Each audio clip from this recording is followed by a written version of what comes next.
Alright guys, welcome back. Now you may realise that I am not Machine. I've tried for years to be like him. Really? Yeah, when I grow up I want to be like Alex. Oh, okay.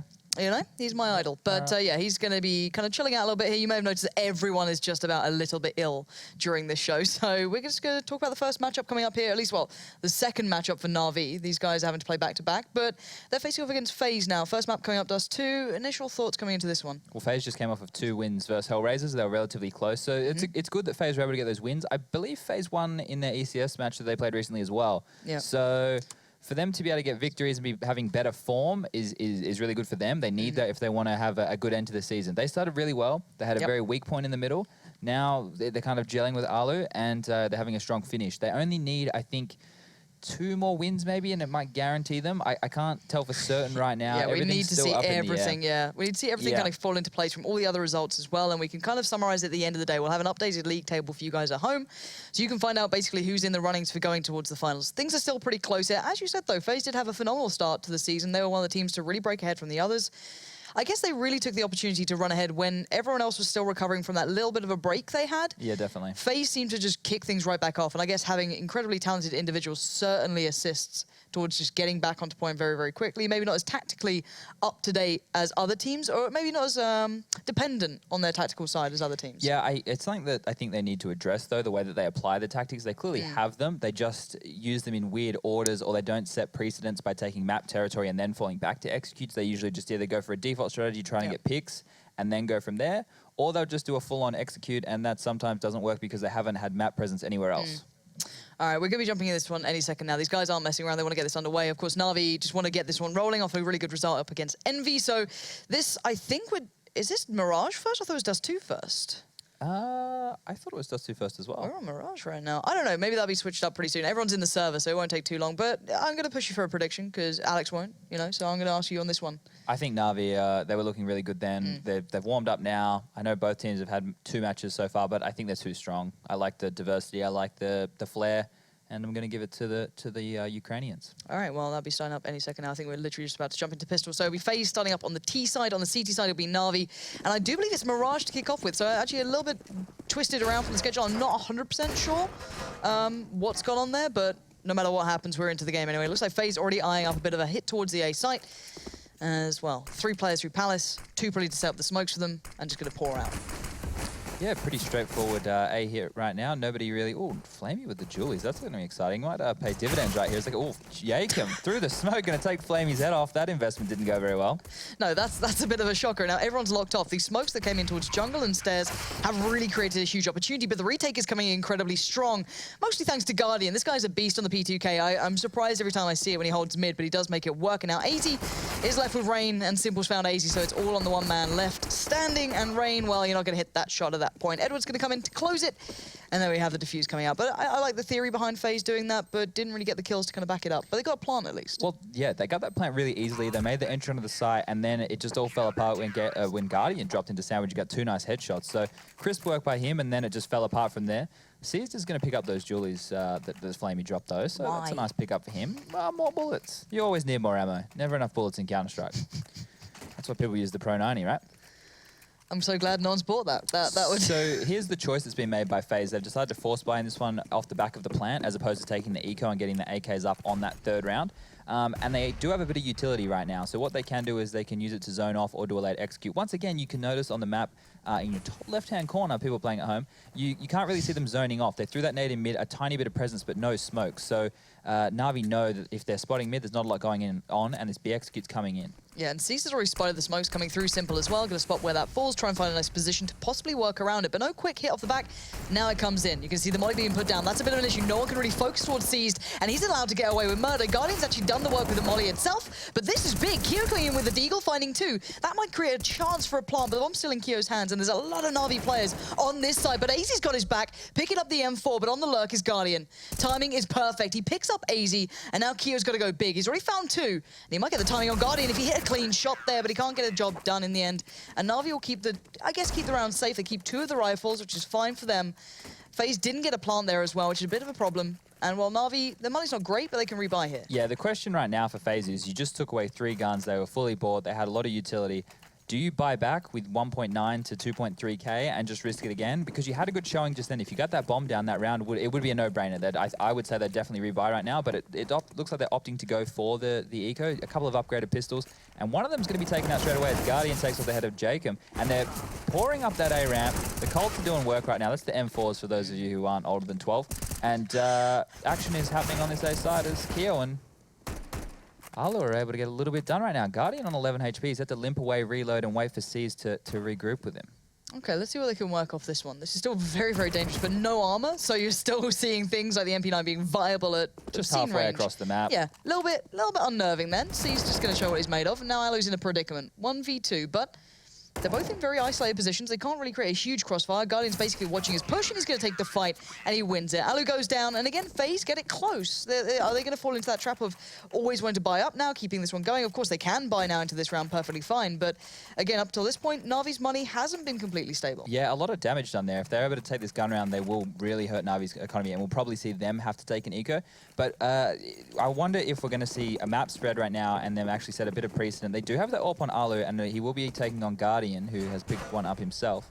They are going for the standard smoke top mid, use the Molotovs, get a bit of control, just basically going through the paces right now. The whole idea behind this mid control is to force the rotations around, get the under window, get smokes in connector, take that area off the CTs, but simple in window. Going to find a nice kill on Rain and put them in a 4v5 situation nice and early. Yeah, such a strong spot there from Simple as well, playing from the bricks in towards window. You can actually wallbang it to a degree, but again, why would you if you have no information that he's there? But FaZe previously have shown some real grit on this T side. I like normally their mid takes are very, very diligent, but right now, kind of being unfolded a little bit. But AZ still kind of playing over by B, keeping some presence, keeping two players actually committed to this one. So again, doing well. Alu and Jacob may be waiting for more of an opportunity, putting those smokes up, seeing what they can play with into this. Guardian's going to reposition towards A, and Jacob's going walkabouts through connector. Interesting to note, even though NaVi were able to get that opening kill, they still achieved the goal, and FaZe were able to get mid presence. It was given to them basically. They played off mid, and now everything's falling apart as Guardian and Edward are going to find a frag apiece, and it's a 2-on-5 situation. I wonder why he's running, you know, knife out.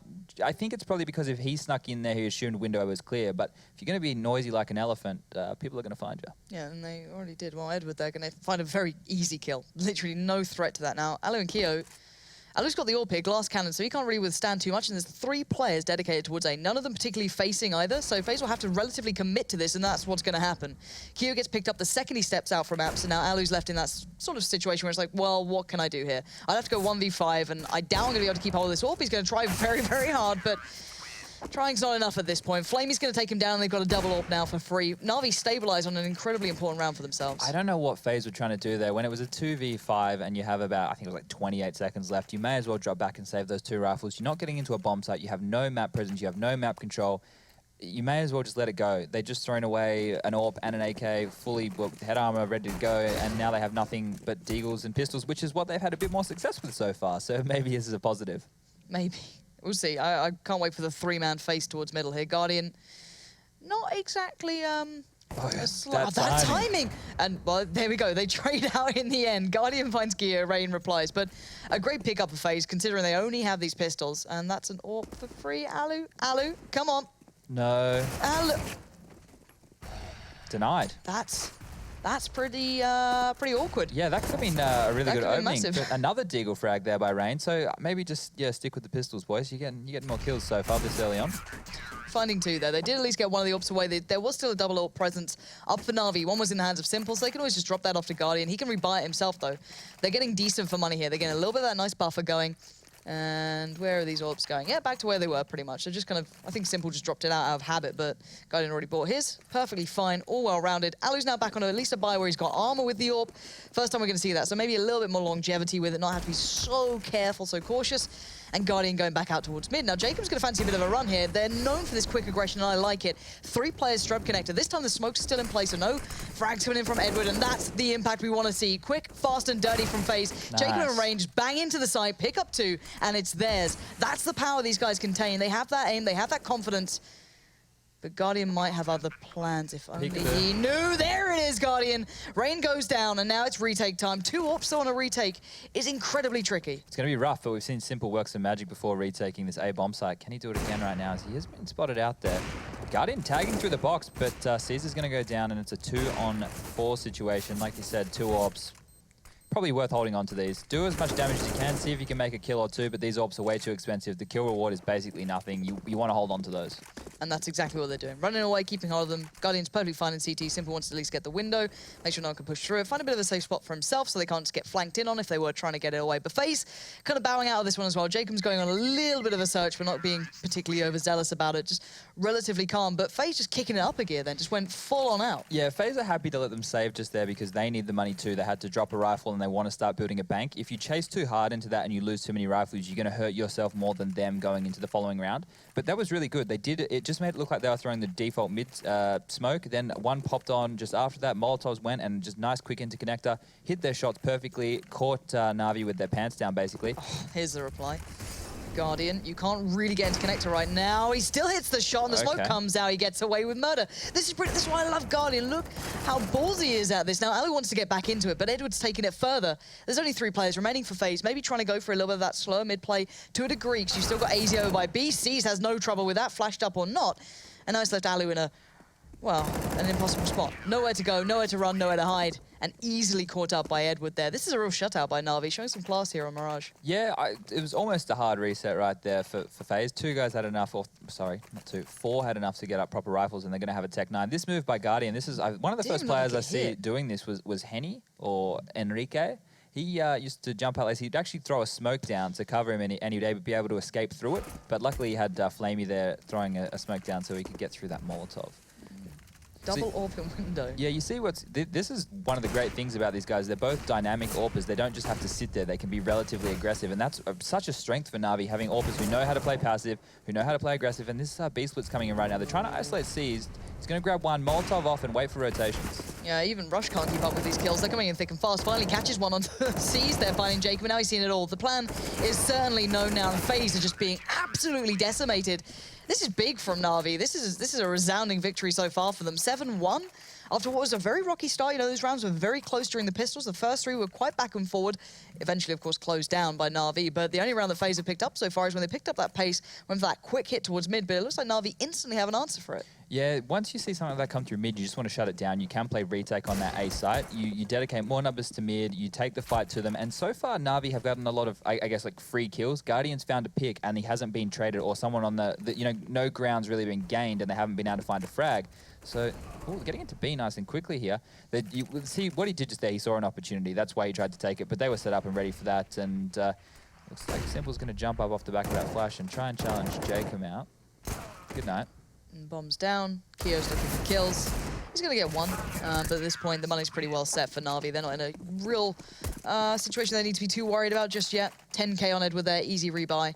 Now, FaZe, when do we see them fall back to something different here? Because it looks like that mid-take is not working out. We saw that B hit coming through, which got unraveled by C's. When you're being shut down on every single front, it looks like you're hitting. Yeah. What do you fall to? Where do you go on this one? Knowing the classic FaZe way of going about things, they might just go into a set execute now. They have seen success through middle, so maybe we'll see them try and rinse and repeat, but maybe turn it into a B split. That would be another, because you could basically faking what you just did before. And it looks like they have been favoring B quite a bit. We've seen them hit that site more often than A, I believe. They are setting up to go towards B. Right now, though, if you just look on the minimap, you can see how close the NaVi players are to A ramp. They have all the information in terms of sound cues. If people are out there setting up smokes or jumping around, they're posturing, whatever, they can hear everything. And at any given point, they can throw a simple flash, clear it out, and go, hey, boys, look, there's nothing over here.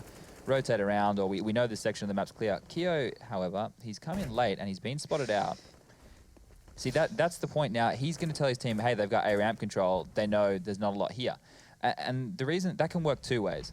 It can be positive right now for FaZe because they can exploit that and go back and hit it very late and they get complacent. Or NaVi are going to rotate in, like we're seeing C's doing, take an aggressive pick here on mid, and because they know where the enemy's going to be and they can isolate players.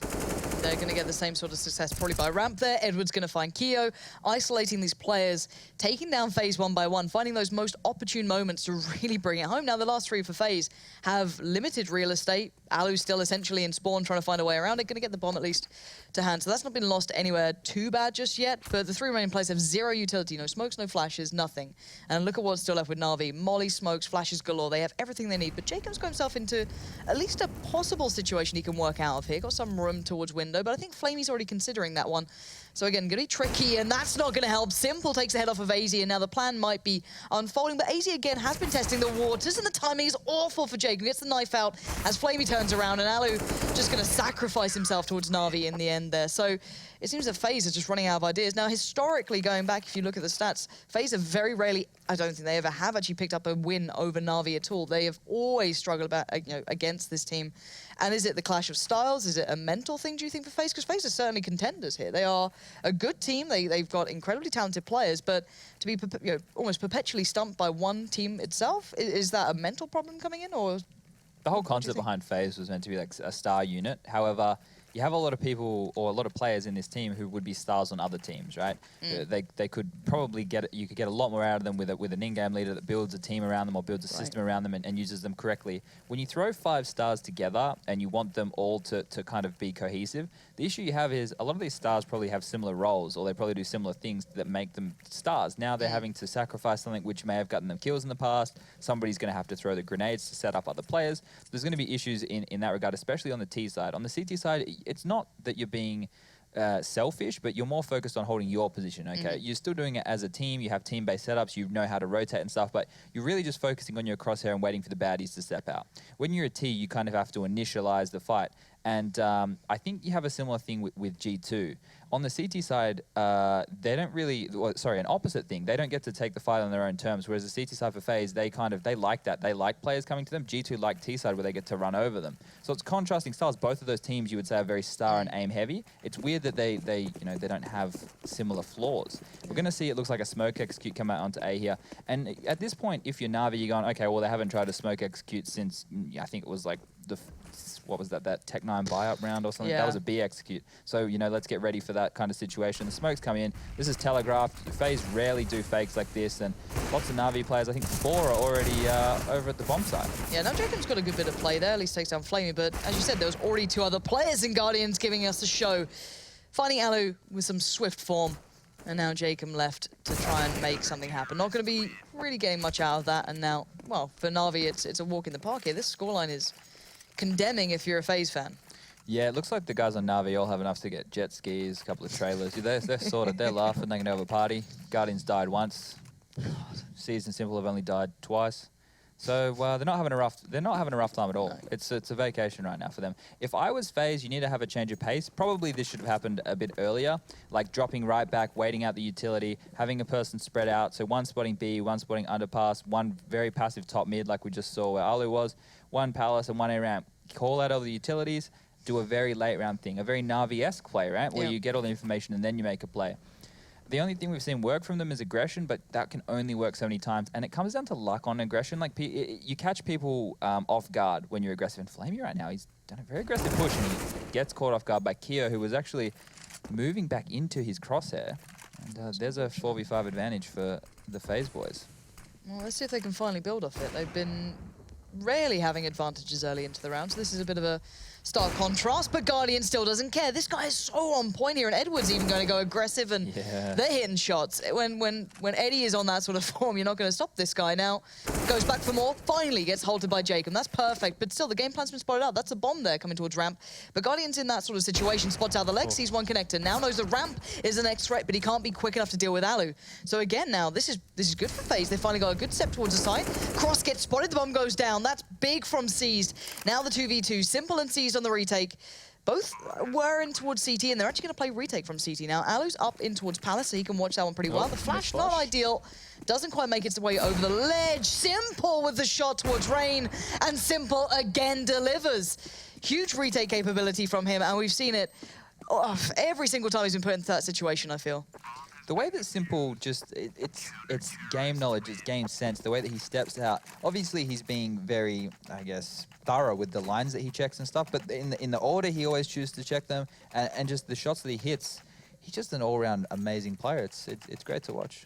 See, the thing is that normally, well, previously, I guess, when you looked at NaVi, it was like, okay, if Guardian's down, they're on this retake, you wouldn't see it as possible. But when you've got Simple there still, it's just give them so much dynamic ability coming through it, and so many more capable situations to get closed down by him. But looks like FaZe actually going to go for the A hit here. Maybe playing ahead of the smokes. It doesn't look like they're setting up for it. So Flamey's going to get the first face of everything the FaZe ball through, but he's kind of alone here. NaVi have 3 players focusing towards mid still, so FaZe getting ahead way early here. I think he might just spotted Rain going in towards Sandwich, possibly, or maybe the radar just highlighted it.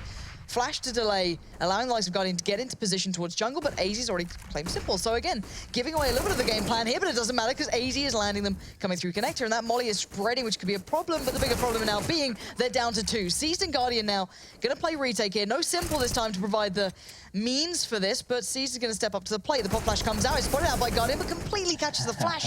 Just not quick enough, and Jacob still gets the turn. Now, Seized 1v4, bomb plant in, still smokes, flashes aplenty.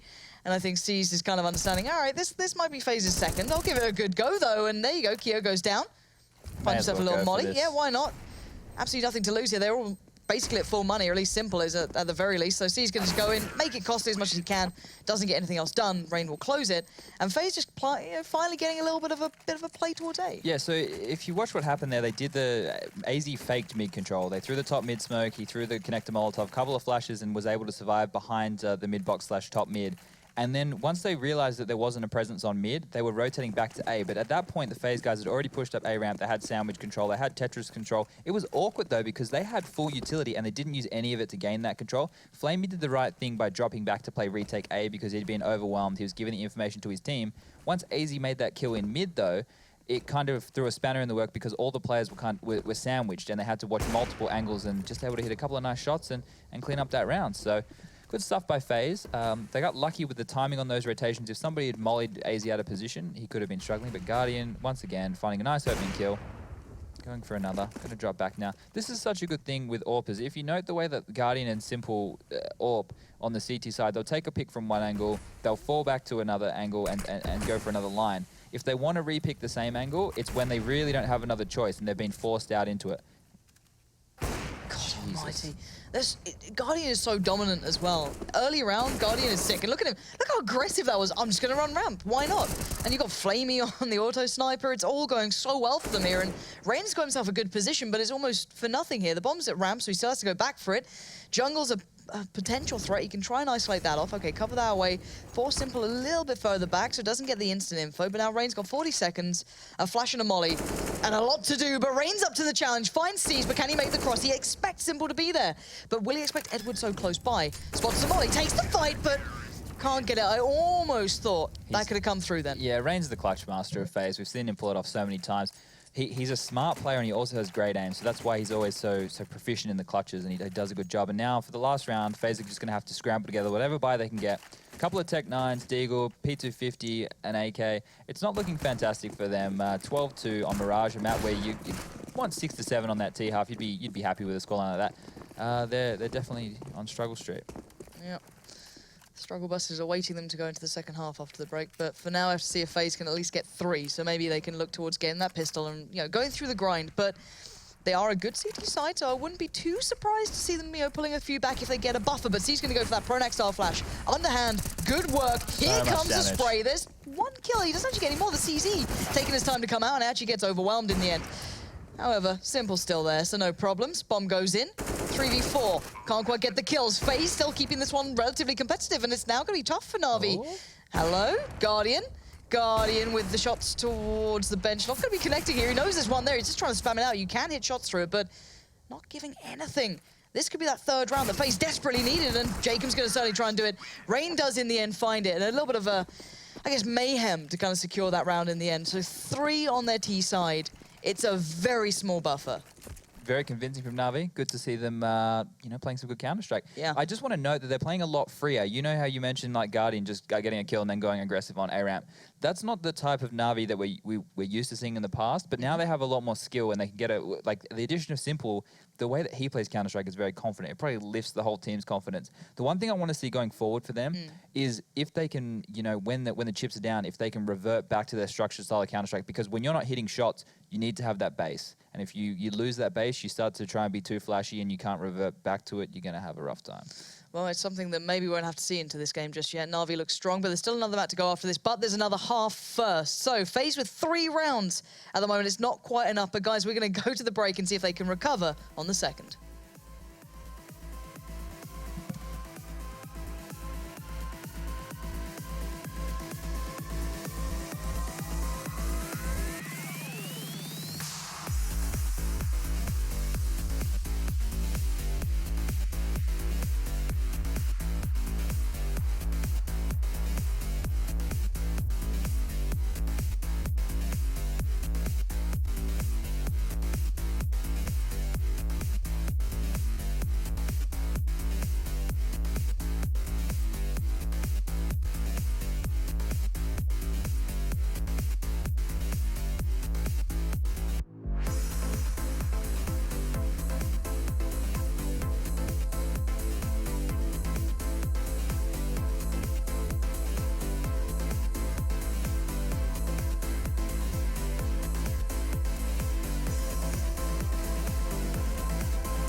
FaZe having a bit of a slow start here, at least on the first half. 3 rounds under their belt. However, on the other side of things, NaVi looking very, very good. Confident, looking fluid, looking like they are ready to take this one nice and quickly. Now, I know it said Dust 2 actually was the first map, but I think we're getting a good display anyway from NaVi. And if this is anything to look at for the second map coming up after this, this could be a very quick evening.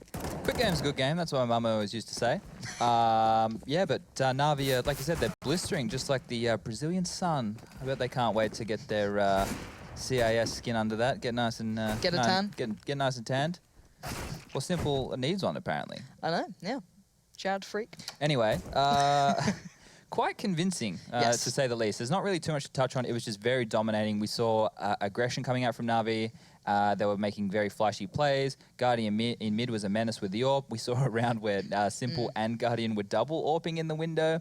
Just so many possibilities with this team, and as long as the other 3 players can be rocks in their position, have good communication, get that 1 kill, these other 2 are just going to run through everybody else. And if they're not on form, players like Edward, Seized, and Flamey, they're not too shabby themselves. No, I think they'll be just fine. And it's kind of scary with NaVi, isn't it? Because they were known as, like, I guess before they'd be the quite, you know, very CIS style in a way. That very slow, methodical, very, very good, don't get me wrong, incredibly powerful way of playing. But, you know, now we're seeing this kind of a little bit more aggression to it, a little bit more pace to it, a little bit more confidence to it. And you said this could be kind of rounded up to the addition of Simple coming in, boosting the confidence, coming off the back of a very, very big win for themselves, of course, as well, pretty recently. So again, this is a terrifying NaVi more than anything. That you don't just get that same old NaVi anymore. You've got a lot more to it.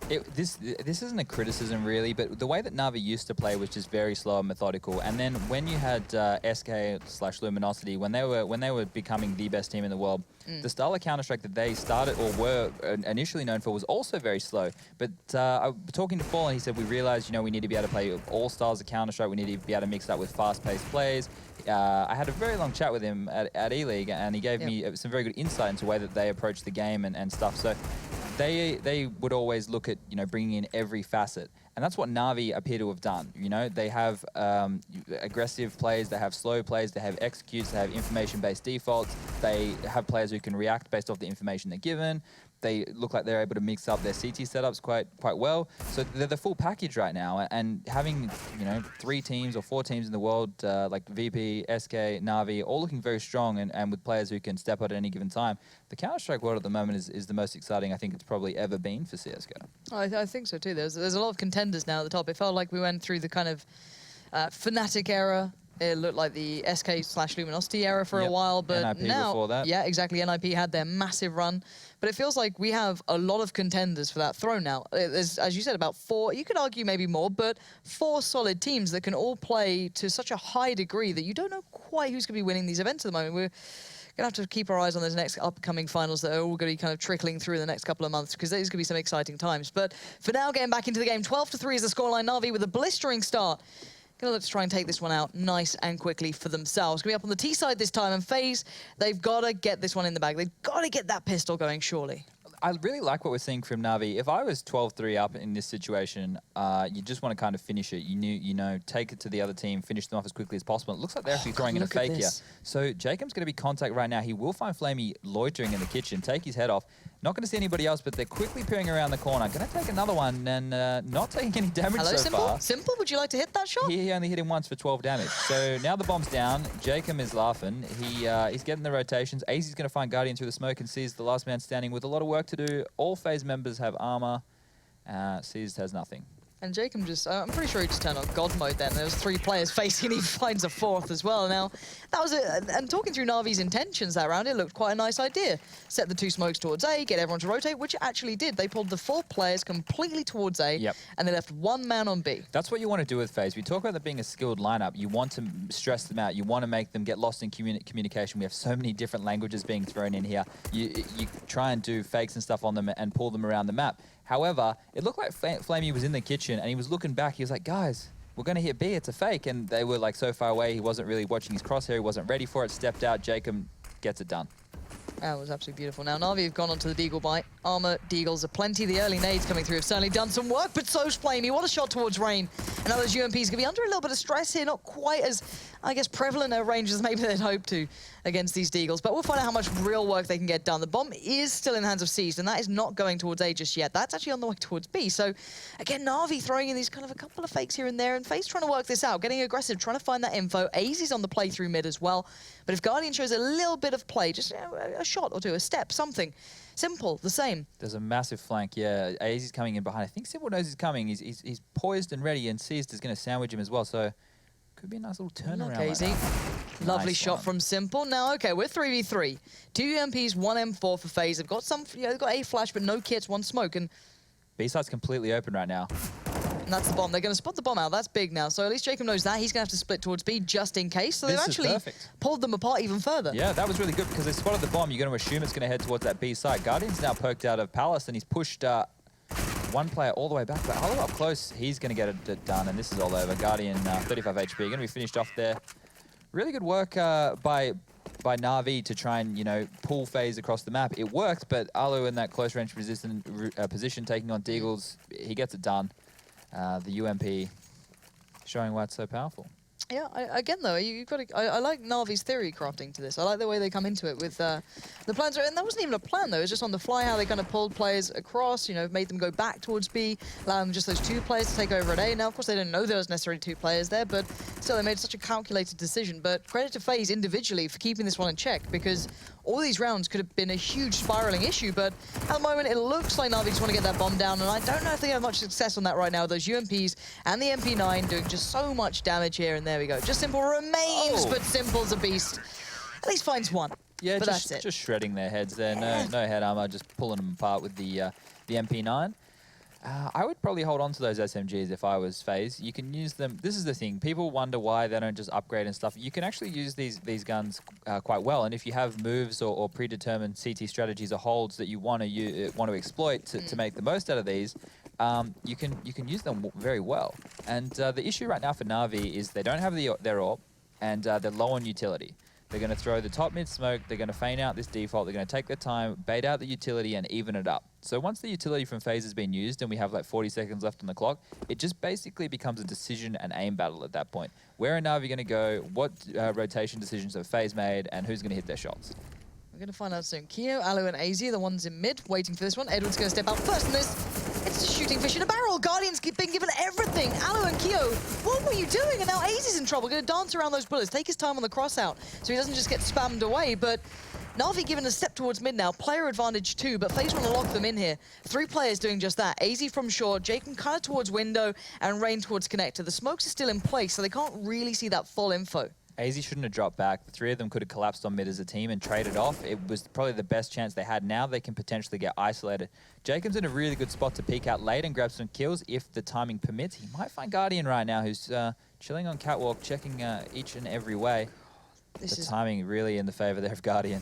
Yeah, and Rain's now, I guess, in a power position as such. Jacob doesn't quite hit the shot, and Rain doesn't want to give away his spot right now, and he had to be forced into something, and oh my word, trying to hit just anything, like just a hand on the gun barrel, whatever he could get. Couldn't get the shot to land in the end, and it's going to be NaVi turning the events here. 4 kills for Guardian as well that round. The first 2 coming in off the back of maybe AZ not fully committing to that play, as you said, maybe, but again, getting caught at the bottom of mid. With the smokes just starting to dissipate, kind of tricky for FaZe to play out of, and now 6-13, NaVi do have a decent bit of money, still no AWP to come out yet, but still, looking good, got more utility to play on here. This is the finishing blow right now from NaVi. If they grab this round, they're going to finish it pretty quickly, I believe. It's going to force FaZe onto pistols or potentially a force buy. But Alu's going to... See, when you don't see that smoke come over the top, a lot of the time you expect it. When you don't see it coming, you never really... like, you're ready, you're poised, but it's unusual in today's meta for people just to run out dry like that. So that's why you see people, when they run out with deagles, catching people off guard. It's a little bit of delayed reaction. Keo's going to find Guardian over the smoke, and AZ now playing aggressive from Cat once more. Going to cop a flash to the face there. Just going to keep him humble, you know, just right to the dome. Just going to have to back away with a little bit of a mark on his forehead. But Alu's going back in again. A little bit dangerous, considering there is 1 nade still and a molly still. One of those coming through could do enough, but Flamey's got himself up in towards ladder room. That's going to put more pressure on towards FaZe. They don't have particular safety right now, but Alu's going to just try and secure that as best he can. Flamey goes down, and they've regained some control here. Be it passive, they have something. Now, NaVi, where'd you set your sights towards? You've got 3 players left, no smokes, and just a touch of utility in the form of a molly, 2 flashes, and a nade. Looks like a B hit's about to come into place. You see what happened? Like, they went for mid control, they did a lot of damage, they forced the players back. Once they had forced the players back off mid, now they're still hitting a site, which is kind of not what you want to do. They don't have anyone coming through mid. Jacob's going to find C's. They know where the bomb is. AZ is also falling back to site. He was the cat player. Simple will get one, but I'm not going to talk too soon. This is Simple, the CS god. Yeah, there's nothing simple about this man when it comes to CS. 26 seconds left, 1v3. He's got 34 HP. This shouldn't be possible. For most players, this shouldn't be possible. Now, this is a plant that's a little open here. He's got to be careful. He gets tagged up from the window, and Rain, the clutch master himself, will at least keep this one to hand. Doesn't want that to slip away too early. So they do stabilize to a degree here, FaZe, considering how they started out in the first half. This is starting to look a little bit more respectable. They've got NaVi off the money again. So this should be 8-13. The purist in me would say, take that eco, you've got a lot of rounds to work with. But I think the money situation on FaZe is still able to be broken. This is a risk, but I really like the fact that NaVi are willing to take it, and, they know, like, they're backing themselves, right? They don't have a plan right now. They're just going to use the weaponry and find whatever kills they can. Unfortunately, I was going to find one early and a second. There goes the AWP. That's not the way you want to start the round. No, and I didn't mind even Edward taking a couple of shots early with the deagle, just kind of keep them maybe thinking, oh, it's just going to be the pistol round, that's fine. But no, yeah, Alu even on the peak then, maybe not what he would have done if he knew that they were on the buy, they were, but it still worked out so well for him. Jacob just make money now off the Mag 7 as well towards B. He's fine on that. He can do the Pronac style flash underhand just by the kind of wooden, I don't even know what it'd be called, just like the wooden kind of frames up above him. So he'll be fine holding that one, no real stress for him. AZ can take the jump peek and just see if anyone was there. C's just keeping this pretty calm, cool and collected, but Guardian's found Alu, so it's not over yet. Now Seized waits for another peek, see if AZ would dare go for it again, but Jacob is the ace up the sleeve. Edward's going to try and make a bit of a play towards mid, maybe smoke off connector, maybe keep him guessing, see what he can do on this one. He's still got that smoke to play with, so he's still got some time to make something happen here. Guardian's got the AWP as well, and I wonder, would they even consider Jacob being in this spot at this point? Seized should be there to trade it if required. AZ's going to try and set him up for something. Smoke goes in. And now Jacob waits 35 seconds. Oh. There it is. Mag 7's just fine. He can go back in for the seconds. Now Guardian's got to be careful here. He might just lose everything, but here comes the pinch, actually. Edwards found play towards short. That's big. AZ goes down. Guardian now tries to make his move, but time is running short, and Jacob's reposition is perfect. Catching out Edwards was a short play, but Guardian still stands. 17 seconds, 1v2. It's still Guardian. It may not be simple this time, but this man, with this sort of power, I wouldn't put it past him, and Keo is completely unaware. Here it is, 6 seconds left, now 1v1. Rain, what are you gonna do, buddy? The two players who can go big in these situations. Guardian knows where he is, he doesn't land the shot, that's a little bit of surprise. Normally they land every single time. He's gonna flash out, find another peek, doesn't land it, flash again. Rain is under severe pressure here, no kit as well. Timing is everything, and Guardian is waiting. He's picked an angle, he's sticking to it, and he doesn't get it! Rain with the step out! Absolutely sick from him coming back in the nick of time as well here, I think. As that defuse could have been a little bit under pressure, but Guardian, what a hero performance, but not quite enough. Yeah, Guardian had a smoke there as well. He could have thrown that down, used it to potentially drop himself back a little bit further and find another angle. He was pinned to that box. That was a problem. Those flashes he was using, Rain was able to dodge them. He didn't lose sight, so he always knew where Guardian was most likely going to be. And once your teammates, they go down in that fashion, it gets pretty stressful for Rain, but he's able to stay cool once more, and must be all that Norwegian weather. That's it. This is the thing, and as you said, once you see your teammates dying like this, you're like, oh god, it's Guardian doing Guardian things. It's one of those situations you're like, I know I'm going to have to clutch this. And Keo, I guess you have to just pick your poison at that point, but still, you've got to feel like this could have almost happened, and god. The fact that he had the balls there to pick out after he was already getting shot at, so like, Rain was probably more than likely expecting him to come at that line. He's not just going to run up, balls out. He's ready for that, and Guardian still peeks into it, gets away with it, and now in the 1v1, yeah. Rain is just so good at that, and we do have the tactical timeout coming in for NaVi, so probably just one, keep him in phase a little bit calm here, but yeah, what are they? They're going for a Tech 9 armor, and maybe they're going to grab a couple of grenades and try and execute of some variety. They got a couple of so might see an execute here. So, like, this is where now, if it spirals out of control, they might go back and go, geez, why don't we just take that proper eco earlier on and give ourselves more gun rounds to work with? Because FaZe are now, they're looking good. The rounds are still very close, so that's the reason that NaVi are leaning towards the buys, or at least the half buys, or that kind of stuff, because they know that if they win one, the dominoes will fall, and that'll be game over. AZ right now, he's going to be on a quick flank. Jacob's going to have to stall them for as long as possible, so he can get in position. He's going to have one. They're going to jump out the window and get past him. Flamey will make a quick kill, but AZ on the flank is the instrumental man in this round. Yeah, and timing comes down to a lot for him as well. NaVi probably not even considering this could be a factor just yet, but soon enough it will be. Edwards just going to choose to try and hold close to window. Doesn't actually get spotted out by AZ there, and now the kills come in, but it's simple. Left stand, he's got an M4, but he's also got a deagle, and neither will matter because Alu on the retake will do the job in the end. Teammates going out for FaZe there, every single player just picking up one kill each. But the bomb plant for NaVi, I guess they get somewhat what they wanted, but again, NaVi buying up into these situations that classically you maybe wouldn't expect NaVi to do so. They used to be quite a classic team in that sense. Yeah, I think it's good. They're keeping the pressure on, or at least trying to keep the economy down. It's still pretty bad for FaZe right now. We've got like $400 on Rain, $200 on Keo, $1,300 on Jacob. It's not fantastic. So the financial pressure has been applied, and the accountants have been called out for FaZe. They got a bit of money though. All right, let's see what we can do now, NaVi. This is after the little timeout, so hopefully they've kind of had a little bit of a chat through of things. And oh, Eddie, that was a limp throw. What's he doing? Guardian, come out, get the AWP in the middle of the open. It didn't get punished, all right? It's fine. It's fine. Didn't make a difference. Well, he could have. But now 3 players for NaVi through middle. Guardian's heading back towards A with Flamey. It looks like a bit of a pinch towards A now. Alu, Rain, and Keo will be the ones to try and stop this. Now, Rain and I guess Alu are kind of more focused towards Connector, but The reveal was not what AZ wanted. Seized finds him waiting. Now Kyo's desperate to find this back. He wanted to punish it, but he can't find him just yet. Now 2 players through connected. No one's checking. Here we go. The M4 comes out. Perfect spray down in the M for Kyo. Finding 2, evening this back up to a 3v3, but Alu's going to have a chance at it and not going to let that one slip. Edward gets caught up on towards short, and we're down to the 2 players initially who are splitting towards A. Now Rain's position is actually pretty good here if they don't check this. And he has indeed heard it, and he can only find 1, but 1's enough. Bomb now spotted. They know the plan. And Alu, what are you doing? The jump on the mouse, not what you want, maybe on the mouse wheel there, just kind of catching that one. But Flamey now has an idea. He could probably isolate Alu here, and he does. That's a 1v1 if I've ever seen it. Now Jacob has to do the work. Flame Dogger.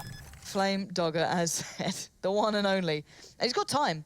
Goes for the fake, and can't hit the spray. That looked a little dangerous, but Jacob's going to take the fight on it. Risky play from both players. Yeah, so just getting the bomb down meant that his team probably could have bought into this one, but when you're in a 1v1 like that, that's so important and could shape the rest of this map, he wanted to take the glory, I guess, and push his team over that line. Unfortunately, wasn't able to get it. It looked good. Once again, keeping the economy low, but NaVi now, they got to not panic, but the pressure's on. FaZe are on the comeback.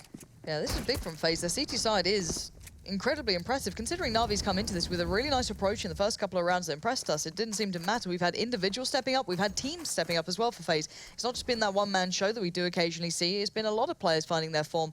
So NaVi falling back into what looks like that A hit, maybe going to go for those closer smokes just to find that closer wall almost, or they could just go for the standard and try and get that bomb plant in and do some damage with those Tech 9s. Incredibly viable as well. It's not exactly a bad plan at all. And here we go. Smokes come in.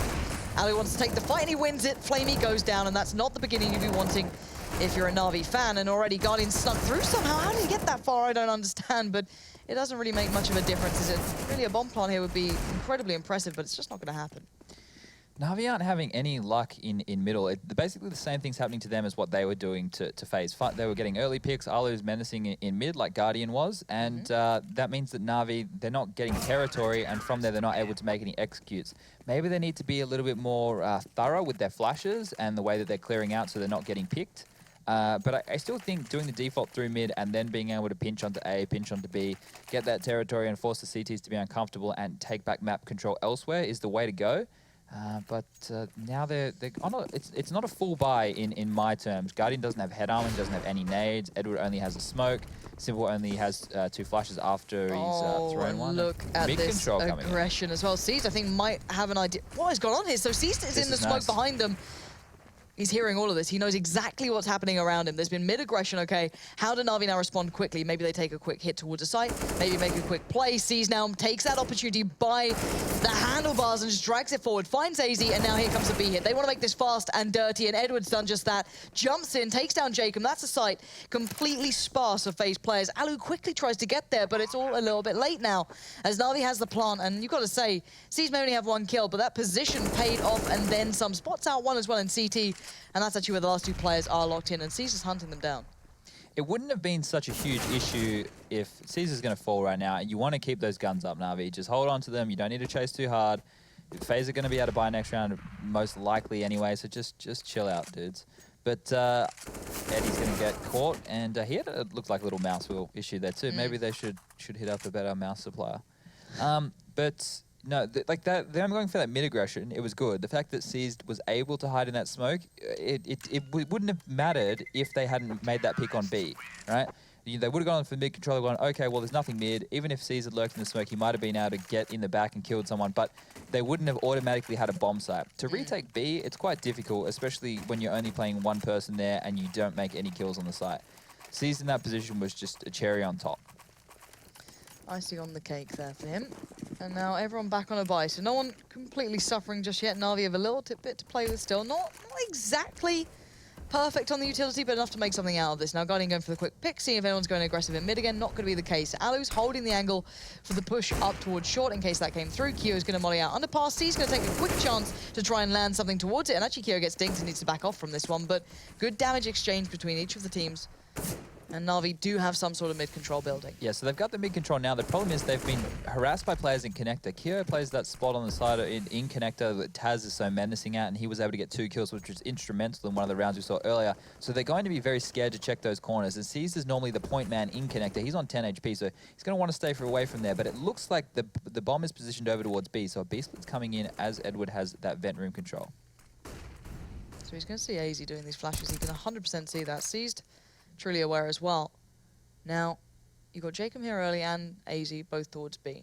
And then everyone else is kind of just dedicated towards A, connected, keeping tabs on everything. NaVi have kept a couple of tricks up their sleeve here. They haven't fully shown their game plan just yet, aside from that mid control, but Kyo's going just for a little bit of a look. Is there anyone in connector? No, but I think AZ is actually boosted up towards the side. Just on the boxes, you get a nice peek towards Palace from there, or at least the B apartments.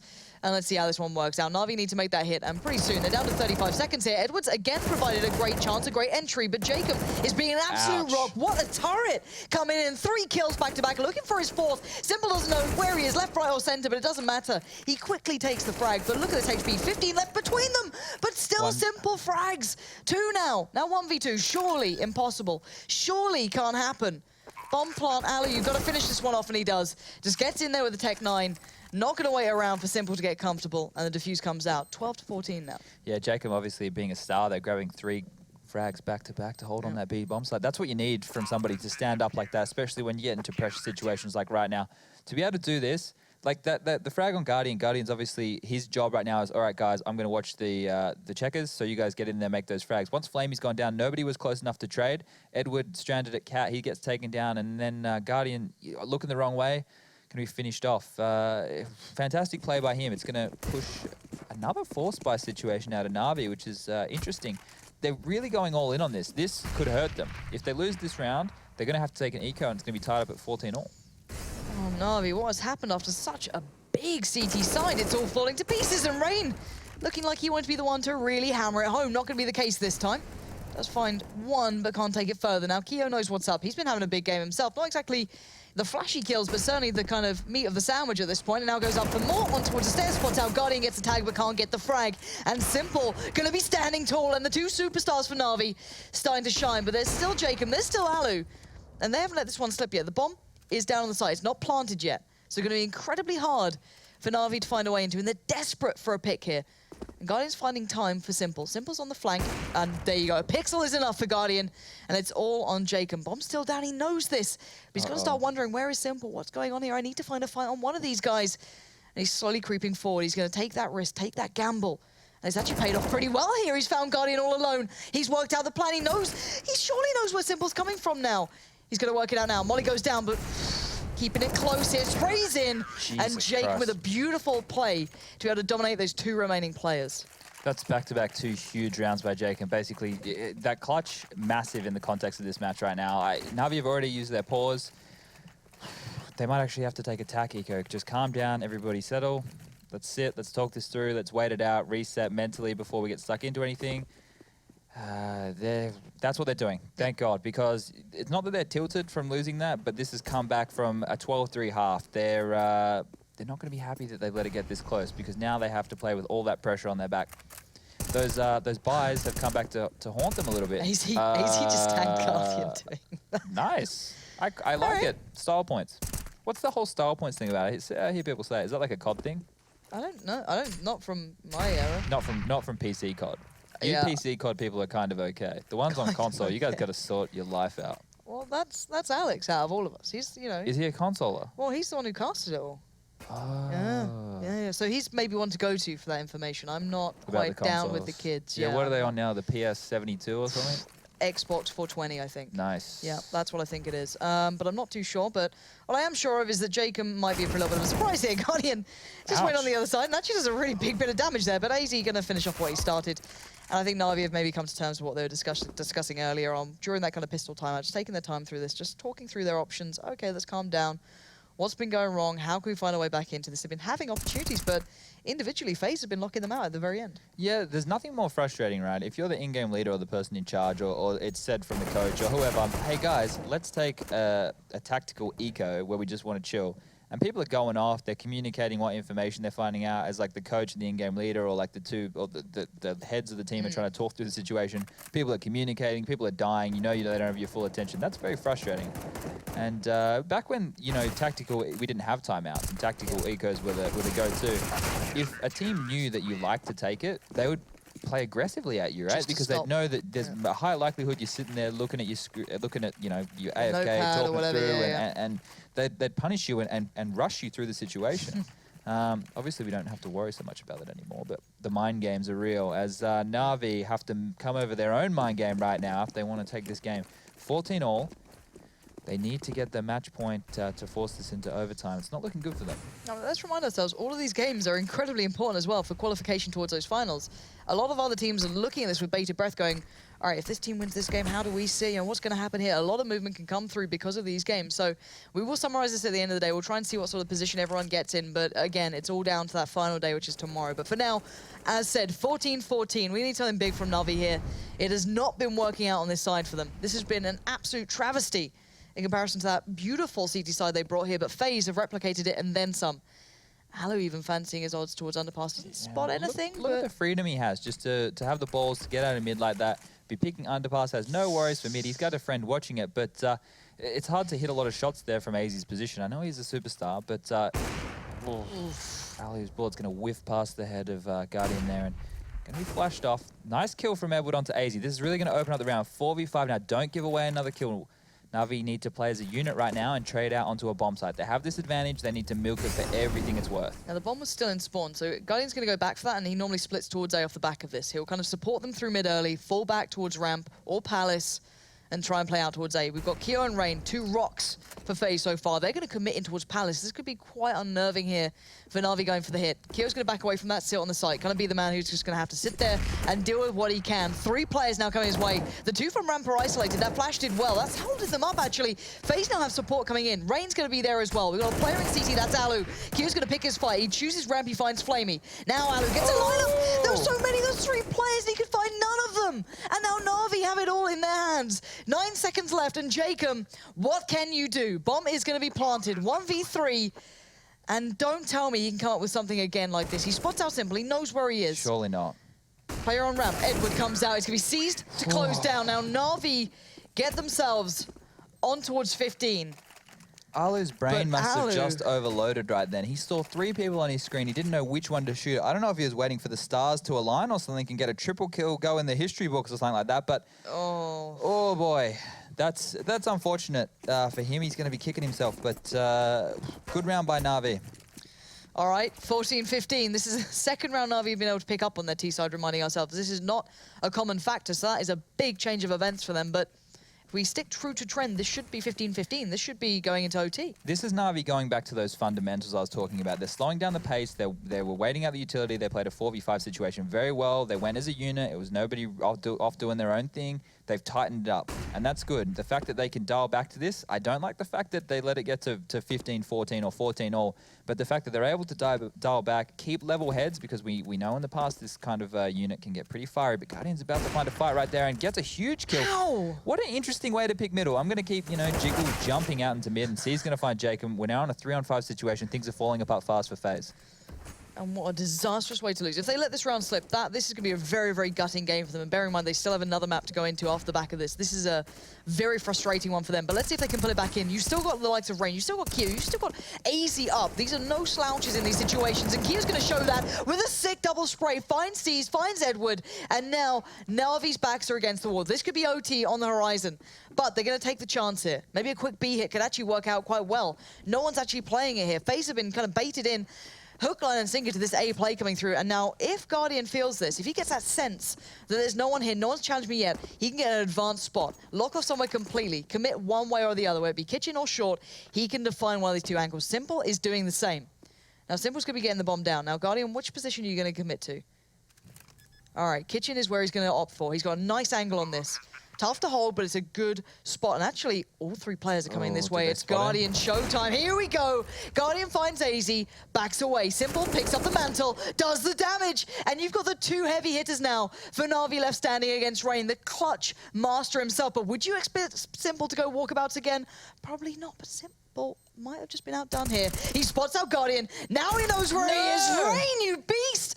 Absolutely sick play from Rain. Defuse is surely going to come through here. I'm pretty sure he's got time on that. And what a beautiful way to do it. I don't think if he spotted Simple, I don't know how that just fell into his mindset. But what a gorgeous way to do that. The level of frustration there for NaVi must be huge. That was a 5v3 situation.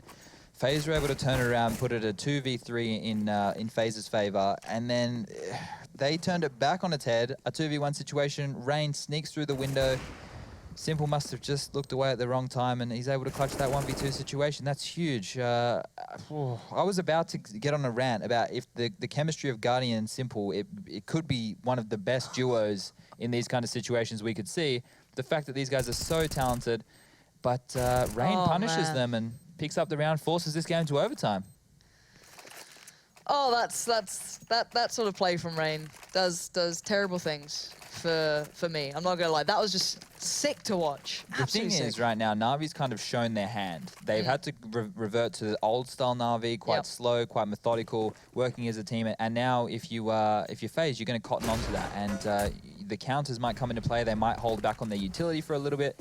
NaVi are going to think we can continue this. We can use that as our play. And right now, Guardian once again is going to face off against Alu in mid. He's going to hit him through the... Was it a leg shot or through the wall? That but had to be way, through the wall, surely. It's on approximately 70... Keo? Dude, you're not using the silence one. We can see the traces, bruh. AZ the AWPer, mind you. Yeah. He's going to grab one. Why not? All right, let's go. Double AWPs on CT side. A little bit risky because of the money. Of course, it does eventually wind down. The nade's going to find a good place, though. You know what spot where Guardian was just holding in Renegades? We called that spot Coffin. Because once you get stuck there, you're dead. It's normally called Delpan. Okay, so if a player does something like super sick from a spot, you can call it after them. But it gets confusing if you're playing against these types of players and you're calling it. There's one Snacks and you're versing Snacks. Yeah, no, that's true. That is very true. Simple's going to find another frag.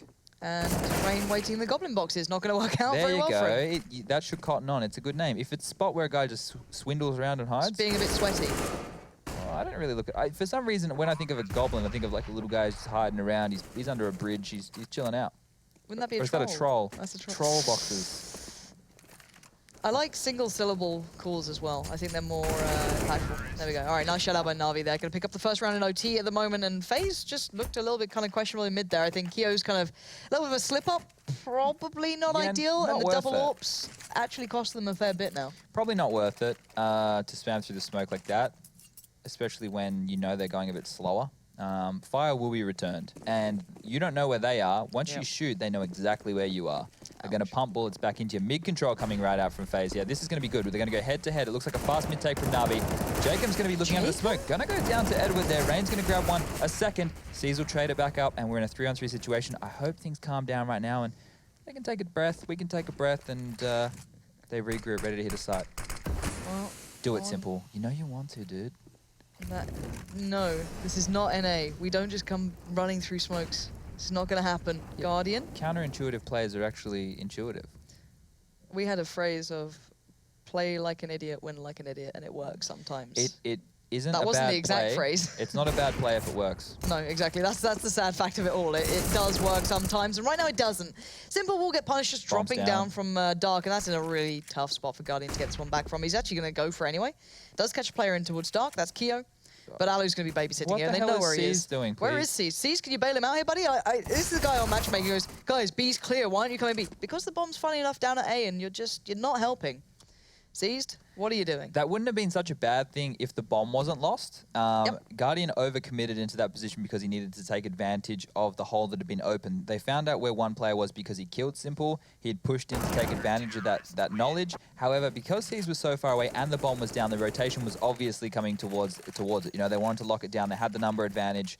They wanted to get eyes on. They wanted to make sure that there was no possible chance of them turning it into a clutch situation. If C's was closer on that flank, maybe they could have made something happen. Guardian could have sat back, could have waited for his teammate, made a bit of noise. However, fell apart 16-16. Now we've got double op T side. All right, Guardian and Simple. Let's see what you got. Let's see what you got for us.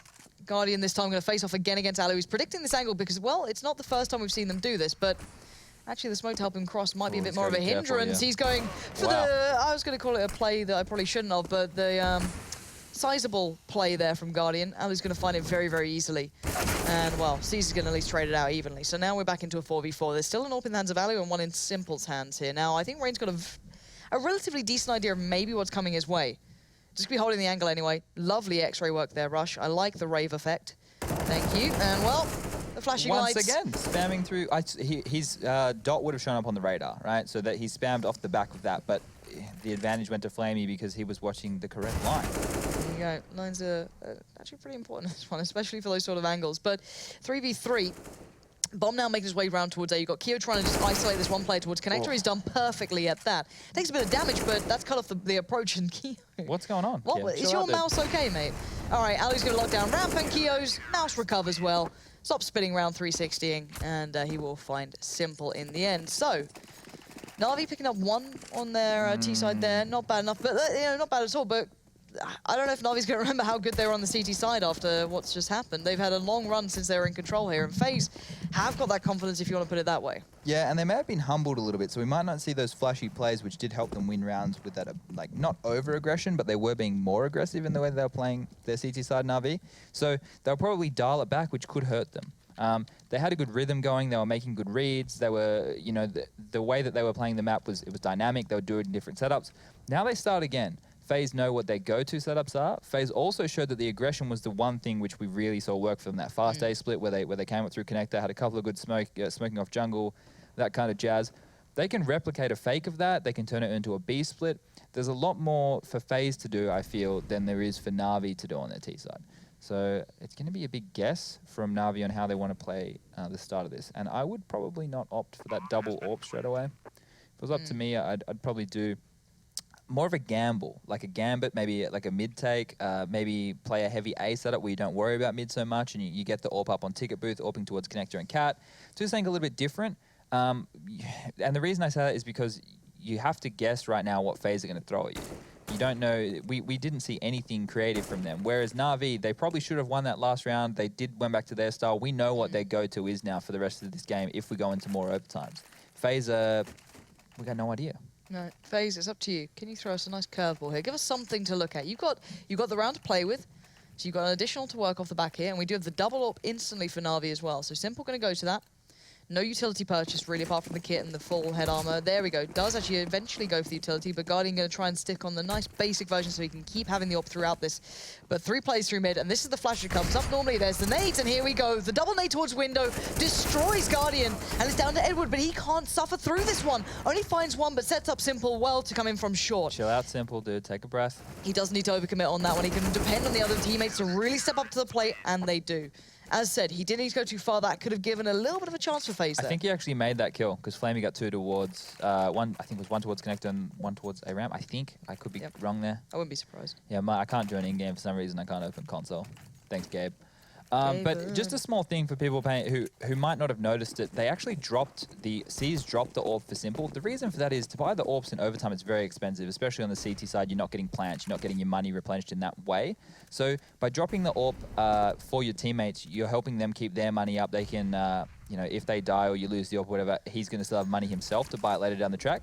Also, you don't necessarily have to buy 5 defuse kits on the CT side in overtime. You want to keep your money. Utility, very important, but you could run with 2 defuse kits, maybe 3 if you were really worried about it. Because if you get down to a situation that's potentially a clutch one and you're not doing things that are overly aggressive, within rotations you can pick up defuse kits off of your teammates. Yep. Now, Guardian's seen at least 2 cross now towards top mid. Alu's yet to really show much, so he could maybe actually punish here if Guardian doesn't expect it, but Guardian's going to back off from this one. Deep smoke comes in. He blocked it, actually. That's not on at all, actually, and it doesn't matter because Rain still hits the shot. That's incredibly frustrating, I can imagine, for Guardian. But Edward is there. He will kind of soothe what was starting to begin for FaZe at this point, but they do have a good shout towards B here. If they can get past Seized and Simple, and they can't so far. Seized is locking them down. Simple does not hit the shot he wanted to, and now Alu will punish us down to Seized here.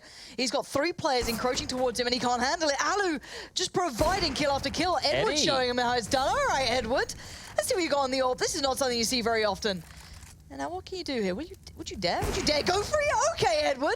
That's a shot and a half. Keo gets absolutely wrecked, and now Hazy's in the 1v2. You can guess where they are, but getting past them's another sort of matter here. So much utility right now between Flamey and Edward, so if the bomb does go down, they can isolate him. He's been spotted, but the shot's been missed right now by Flamey. AZ gets a free duel, gets away with his life, and he knows where both players are. Hello? Nothing hitting from either player right there. A little bit of damage going off, and AZ... What is happening? Just tapping away. That reminds me of Happy Gilmore, you know, where tap, tap, tap in. Don't you want to go in your home ball? Have you not seen that movie? I don't recall it that well. I'm so are you a big old fan? now. How old are you? 27. When I reference I'm things... 26. Yeah, I know, but when I reference things and other people don't get it... You feel older? Or when I'm referencing to people who are like 18 and they're like, you what, mate? Anyway, this is a really high... This is intense. It's going to be an A execute right now. Throwing everything at it. This is the round where they had AZ lurk through mid, grab a couple of kills, and they pin to the side. Looks like we're going to see a similar play coming out. The Dak is going to be punished by Flamey, and the A takes on. Edwards now turned his back to mid, and I believe Simples also ran past. NaVi had no one really in A. They had that one player waiting, which I think, I'm not even sure who it was. I think it was Simple at some point, but it doesn't matter. FaZe have bulldozed through. It's down to 2 players on the retake. Seized and Guardian still have utility, so they can molly out that Goblin box like there's no tomorrow. But AZ's in a good spot to watch the cross, but Jacob still fights out of this, and it's down to Guardian, 1v2. What have you got, Guardian? Show us what you're made of. Has to go for it here. Now, AZ still waiting towards connector. Use the smoke, Guardian. Smoke off connector. AZ, do you have a headset? Do you Nice. not hear that? How did you not hear him just running down the steps? And now he's going to have to try and find this last kill. Jacob's got a cheeky spot. That's not going to be predictable. And there we go. Jacob evens this one up. And we're going to double overtime. If you weren't excited, you better get there. You know what's happening right now? This game is going to be delayed. Well, no, it's going to take a while. So that means that all the other matches will finish. Gives me time to calculate, you know, the best possible matches for tomorrow. So thank you very much, NaVi and FaZe. I appreciate what you're doing. Keep up the good work. NaVi, to me, you know, that round right there, it was in their, well, it wasn't in their favor. They lost a player, then they turned it around with a couple of trades, and then it became that 1v2 situation. It's another close one, but that's the thing that I'm talking about in this overtime situation. You're starting to gamble. You don't have a rhythm. You haven't forced the team into a poor... Like, they weren't in a great situation economically, but in terms of strategically, you're only dealing with 3-round chunks at a time. So you can mix it up quite a lot, and it's harder to read because you haven't already gone through all the motions. It's a reset, basically. And NaVi, I think they're going to need to have a clean sweep on this CT side if they want to take this one. We'll find out if they do. Going up on the buy now. Yeah, once again, so Seized, you would have just noticed that there. Seized bought the AWP, drops it. Has Edward? Is Edward? Oh, no, there we go. It's finally made it simple. But they're going with a double AWP setup again, and once more, that's just to buoy? To buoy? Which one? Anyway, maybe I'm using Australian terminology again. Basically, to float Simple's economy, give him a bit more money, make him a happy man. That's the right word. Yeah. Nailed it. Thanks. All right, Edward. Going aggressive now with Flamey. We've still set up before. This is where they exploited Kiyoshima earlier, but right now there's more members that they have to deal with.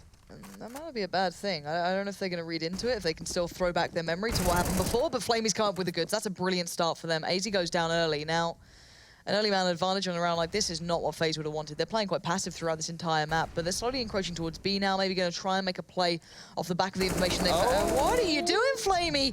Caught with it. Well, it pans down. Yeah, he's going to have to respond to this. And look at the response from NaVi. 4 players still on A, where the rest of FaZe are still looking towards B. Kyo doesn't know where to go. He's like, I don't know if I really want to go A right now.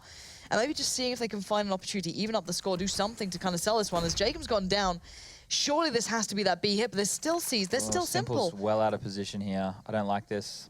Simple is not comfortable here, but then again, he still hits these kind of crazy shots that, even though he shouldn't be in a position that works, he will make it happen somehow, and doesn't land a quick flick there towards the truck. Seized is there, and as you said, it's not a comfortable position for him, and now he's going to just go forward. Why not? Just go aggressive, hit the no-scope. A little bit of a quick scope, I guess, but still, job done. NaVi secure with 5 alive as well, which is incredibly important to keep that money afloat. He's a combat AWPer. I love to see him doing that kind of stuff, getting stuck in there.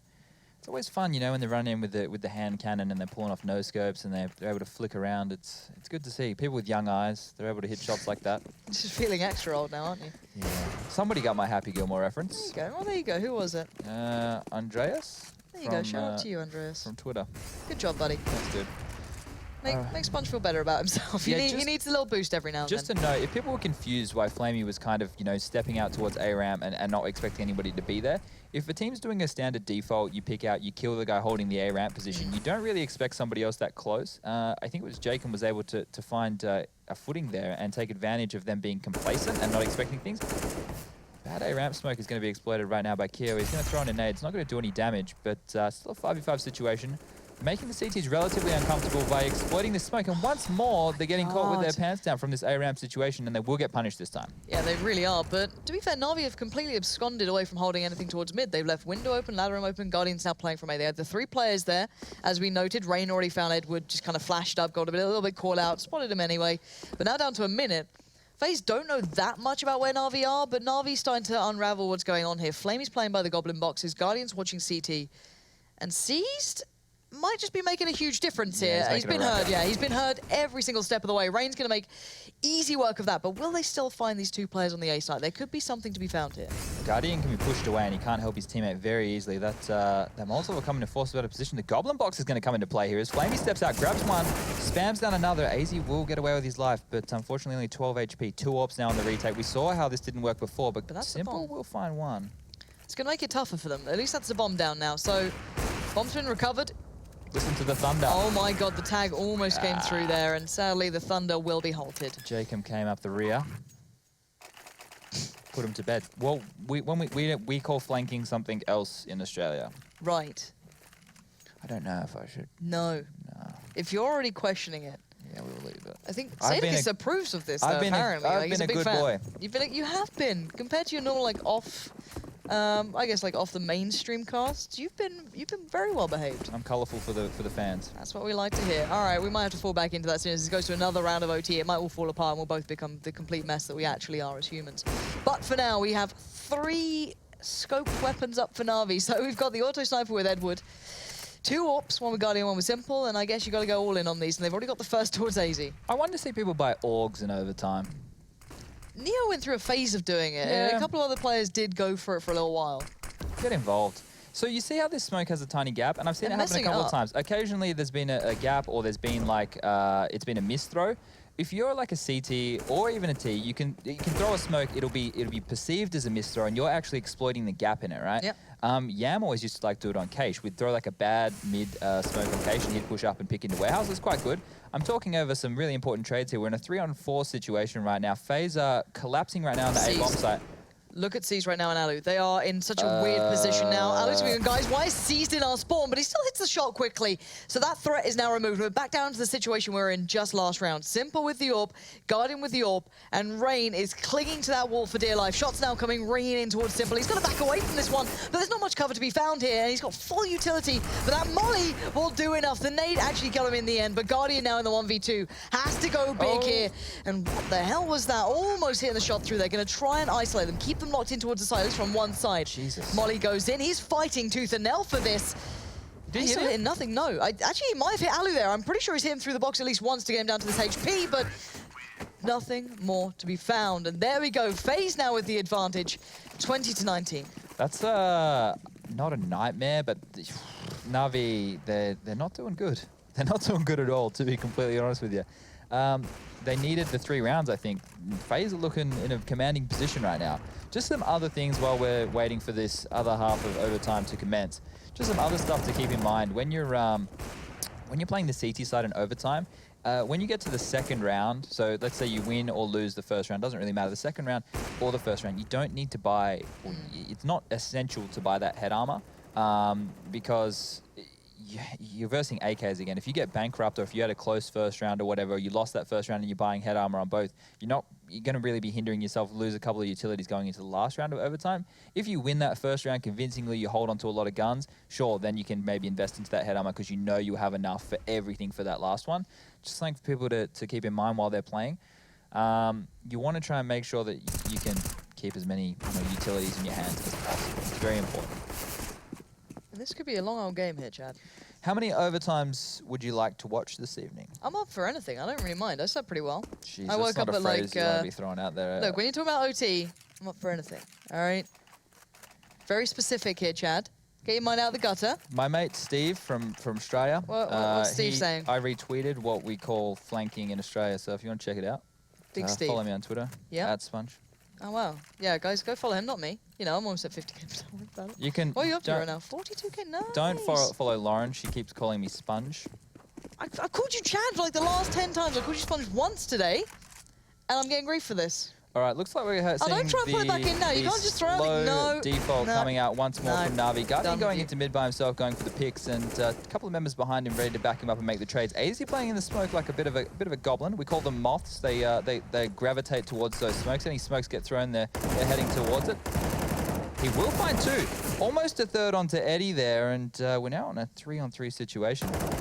There we are. Kio's going to try and pick up where they left off, or at least where AZ left off, but he's not going to have as much luck, and that nade is appalling. Actually, no, it kind of did work towards underpass, I guess, if anyone was there. No one was. Bomb's still at the top of mid, so really, NaVi still have a little bit of work to do to get this round in the bag, and that shot just not landing first is going to mean that Rain takes the lead now for FaZe in this round. Keeping the one-man advantage can be big. Edward's down 8 HP, but he showed some surprising class on the op in just a couple of rounds ago. So wouldn't write him out just yet, but C's is still here too. We've got some mollies up on the deck, we've got some nades, and we've got some play to be had. Rain's in a situation, or at least a position, that's going to be incredibly tough for NaVi to work their head around, but they're actually going to take a fight towards jungle, and Kio just backs right into it. And now 2v2. Pick your poison here, NaVi. Where are you going to go? Rain's in such a dominating position right now. Even if they take the bomb site and get the bomb down, they then have to worry about Palace, A ramp, a potential flank through connector, a player jungle, or CT. They don't have any real map control right now, and they are heading towards that A site. The scope from Ed will probably be heard by FaZe, by Rain if it's done again, and the Molotov's going to go off. That's going to give it away. Rain's going to fire them before they cross to the side, actually. He's going to be punished for that C's with a huge headshot. That is massive right now. A lot of utility left as well by NaVi to isolate and potentially delay Jacob, who has been the clutch man himself with a lot of nades. Okay, Molly, smokes and flashes, and a kit as well. Now, NaVi, look at their position. We've got seized by Dark, so we're going to be basically watching the cross towards the site, and Edwards just kind of the ace up the sleeve, but none of them seem to cross this far. Seized but there it is, a hero. seized. A tough position to hold as well. That's kind of the most vulnerable position to be in if players are playing back in, but just not expected, I guess, at that point. He grabbed 3 kills that round. I think all of them were extremely instrumental in making that happen. It was a 2v3 situation that they were left with players on low HP, so to isolate them, find 1v1s. A lot of those kills were made while the players were either, you know, looking the wrong way or stepping out ready. So they had really good timing and positioning, and C's hitting those shots was hugely instrumental. And this is about to get into kind of the longevity of a team. How long can they keep this one going? Alu's going to have to back away from mid, duck out of that. Doesn't take too much damage though, and the underhand smoke might give away a little bit of an idea that someone's close to ramp. You can see NaVi responding to that by falling a little bit away from Rampage, just keeping tabs on that smoke in case someone pushes up. And FaZe actually across the board, playing a little more attentive, a little bit more aggressive.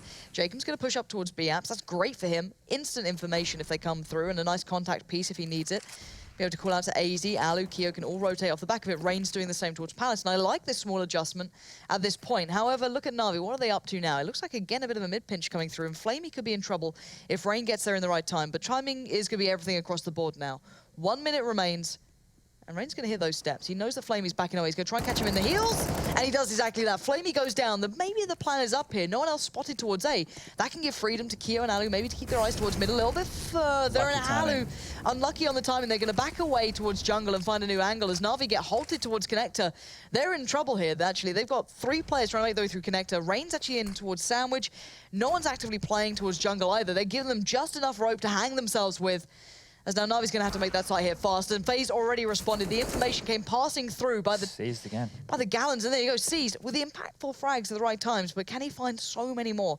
4 players in their way here. Simple and Seized have to be the ones to come up with it. Rain's always finding himself in these awkward spots for the T's to clear. He is going to get taken down by Simple, though. He's been punished the last 2 rounds in a row, really holding strong lines, but not able to make those frags. 2-on-3 situation now. AZ paling with HP there. Paling with HP, regardless. Anyway, we're getting intense. And Simple, lurking out, pushing for a bit of information, seeing where he can find it. He can get AZ right now, we're in a 2v2. Yeah, they're so late to this rotate, and that's it. Simple takes a lot for that, but good enough work. And C should have heard this coming, but Jacob still hits the shot. It's down to Simple, 1v2. Now, where's that bomb planted? Decently for him. And a quick pickup towards Alu. Means this is near on getting to an impossible situation for Jacob. He's going to have to land a blinder because time is against him. And Simple, he knows what's up. He spots out the fake. He backs away. He's playing the time, as is Jacob. That bomb is ticking. I don't think Jacob's got the time. Surely not. He's got it. Simple's done it. There it is, Simple with the big play in the end. 3 for him. And what was it not a 2v4 then? I'm pretty sure that was a 2v5. It actually might have been. It might have been. That was a 2v5 situation. I don't think they had made a frag at that point, and then it kind of all just fell apart right there for FaZe. Unreal. That's 2 times in a row they've had such a man advantage. Rain's been playing these weird off angles that are hard to check for the T's. He's gone down without, you know, doing a lot of damage at all, and NaVi are feeling it now. Simple will be fist pumping, I bet. That's going to feel good coming off the back of this, but instantly, Alu does not care. Straight in towards the apps, finds a gun, backs away. All right, damage done. There's a good start. Nothing else by towards A as well. They can take a gamble off the back of this. AZ's doing that mid thing he likes to do, just getting up in the smoke. And he can be a huge nuisance here. He's one of the only players with a rifle. And what a way to use it. Finding Guardian almost instantly. Edward can't get the job done. And now, FaZe, even though they were down in a dire situation, they've pulled it back into such a great position for themselves, spotting out C's towards B as well.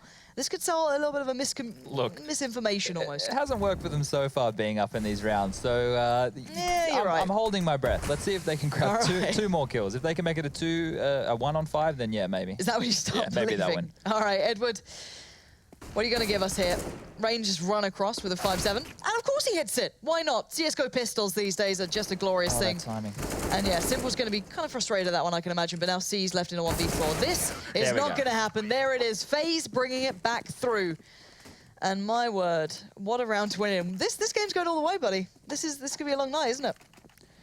I think NaVi are going to come out of the gates right now. They're going to win 3 straight and win the map. Yeah, because I'm really excited for Dust too. It's going to be another good one.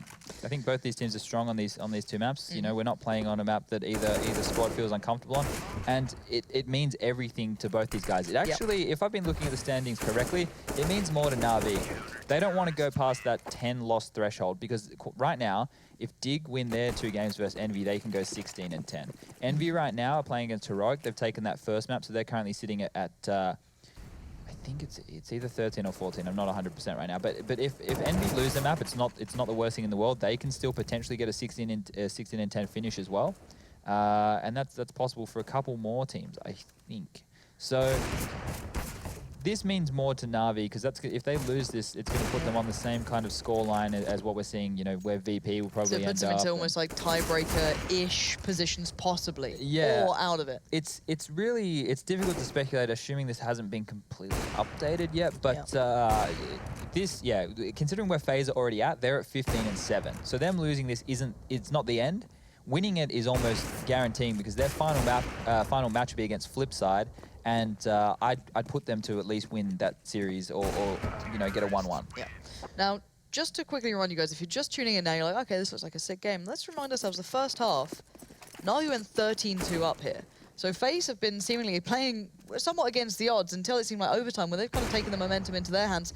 Now, do you split kind of regular time and overtime into two separate categories almost, or does it kind of mesh into one here? So Yanko and I are having this discussion when we were doing, I think it was Bucharest together, but how when you analyze a game like this, you basically have to throw away regulation and you only look at the stuff you saw in overtime. And this is where it becomes more individual. It becomes about players making clutches, becomes about players, you know, doing individual plays and winning rounds almost themselves, right? But in this situation, for me, because NaVi played their T side so loose, you know, not very NaVi-esque, they were doing things that we don't really expect of them.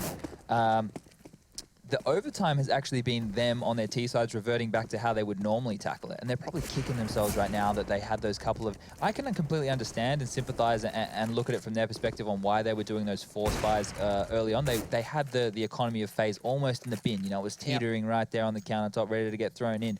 And if they had just broken that money, they would have finished the game. So I'm all on board with what they tried to do. It came back to bite them, and this is the nature of the game. But right now, we're seeing a more structured, more prepared T-side of NaVi coming out. So maybe they now need to throw in a bit more loose style because they've only been winning the rounds because of clutches in at least the last set. Here we go. Right, another round of OT. We've got NaVi kicking this one off now into their T-side. Double up on the CT side as well, going straight in for FaZe. So AZ and Al are going to pick that up. Rain going for an instant peek towards ramp. Wants to get some sort of, a little bit of an aggression building, but already I'm going to see some B apartments aggression coming out from Jacob and AZ. Well, not aggression, but at least like actively peeking it. You've got AZ holding the peak, and then kind of Jacob holding the push. So C's has to be kind of careful how he approaches this. And NaVi, with that slower tempo, coming with somewhat of a, maybe a more classic style of what you'd kind of expect from previous iterations of NaVi. Taking their time, they can play down to those 40-second markers, but the mid-aggression coming out from FaZe has been annoying for them. It's generally been AZ doing it, but this time it's actually Kia wandering his way up. I know it looks like we're going to see a couple of smokes being put out now. I think Simple utilized one of his, quite possibly, so allowing a bit of a play towards mid. Edward's going to use that. And we're going to start seeing a bit of a build now from Na'Vi. Yeah, it looks like they're heading towards that B site. Just to point in FaZe, when they haven't had utility to deny territory, they've done a good job of having information to supplement that. So they've had somebody aggressive being able to listen or peek late and give them that information. So their CT side's been really, really helped out by that, especially the few rounds with Rain being pushed up. Guardian's going to find AZ though, and Jacob stepping up in that position. He's going to find one, found onto a second, take two easy frags there and not get punished for it. That's massive from Jacob as well. Two there, makes it a third as well.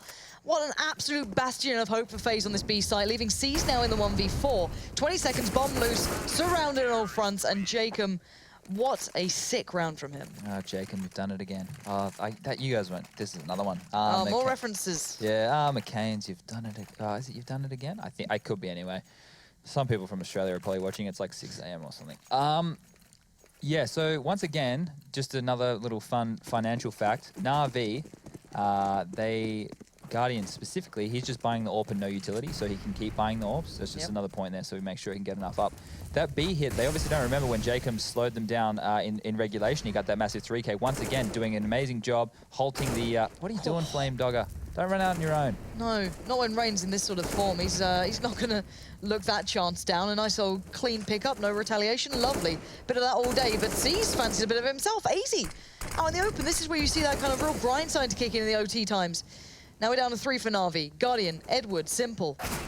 And Alu just takes off Guardian's head straight through the smoke, I'm pretty sure. I think that was in full place at that point, but maybe just spamming down, hoping for the opportunity to land, and it does. All right, 2v4. They won't make these same mistakes. You know, FaZe, they gave away a couple. They were not good rounds to lose, to be completely honest. But they'll approach them differently now. They won't be so scared. I think they'll be more opting to fight, and when they know where that information is, really act on it. Smoker's come out, and Simple's pushing up with the bomb on his own. He's got a bit of territory towards Tetris right now, so this is good if somebody peeks an awkward angle late and he can find their head. He has seen Rain sneaking up on him here. There we go, one shot to the dome, nicely done, and the connector player down! Simple, what a play, opens up the A side completely, and now it's Jacob up against Edward. Where's your money on this? I don't want to bet anymore. All right, no betting, no easy skins, no easy life for either of these players, and Edward gets a nice tag towards Jacob, but Jacob can still come back into this one, and he does! 2 kills for Jacob there.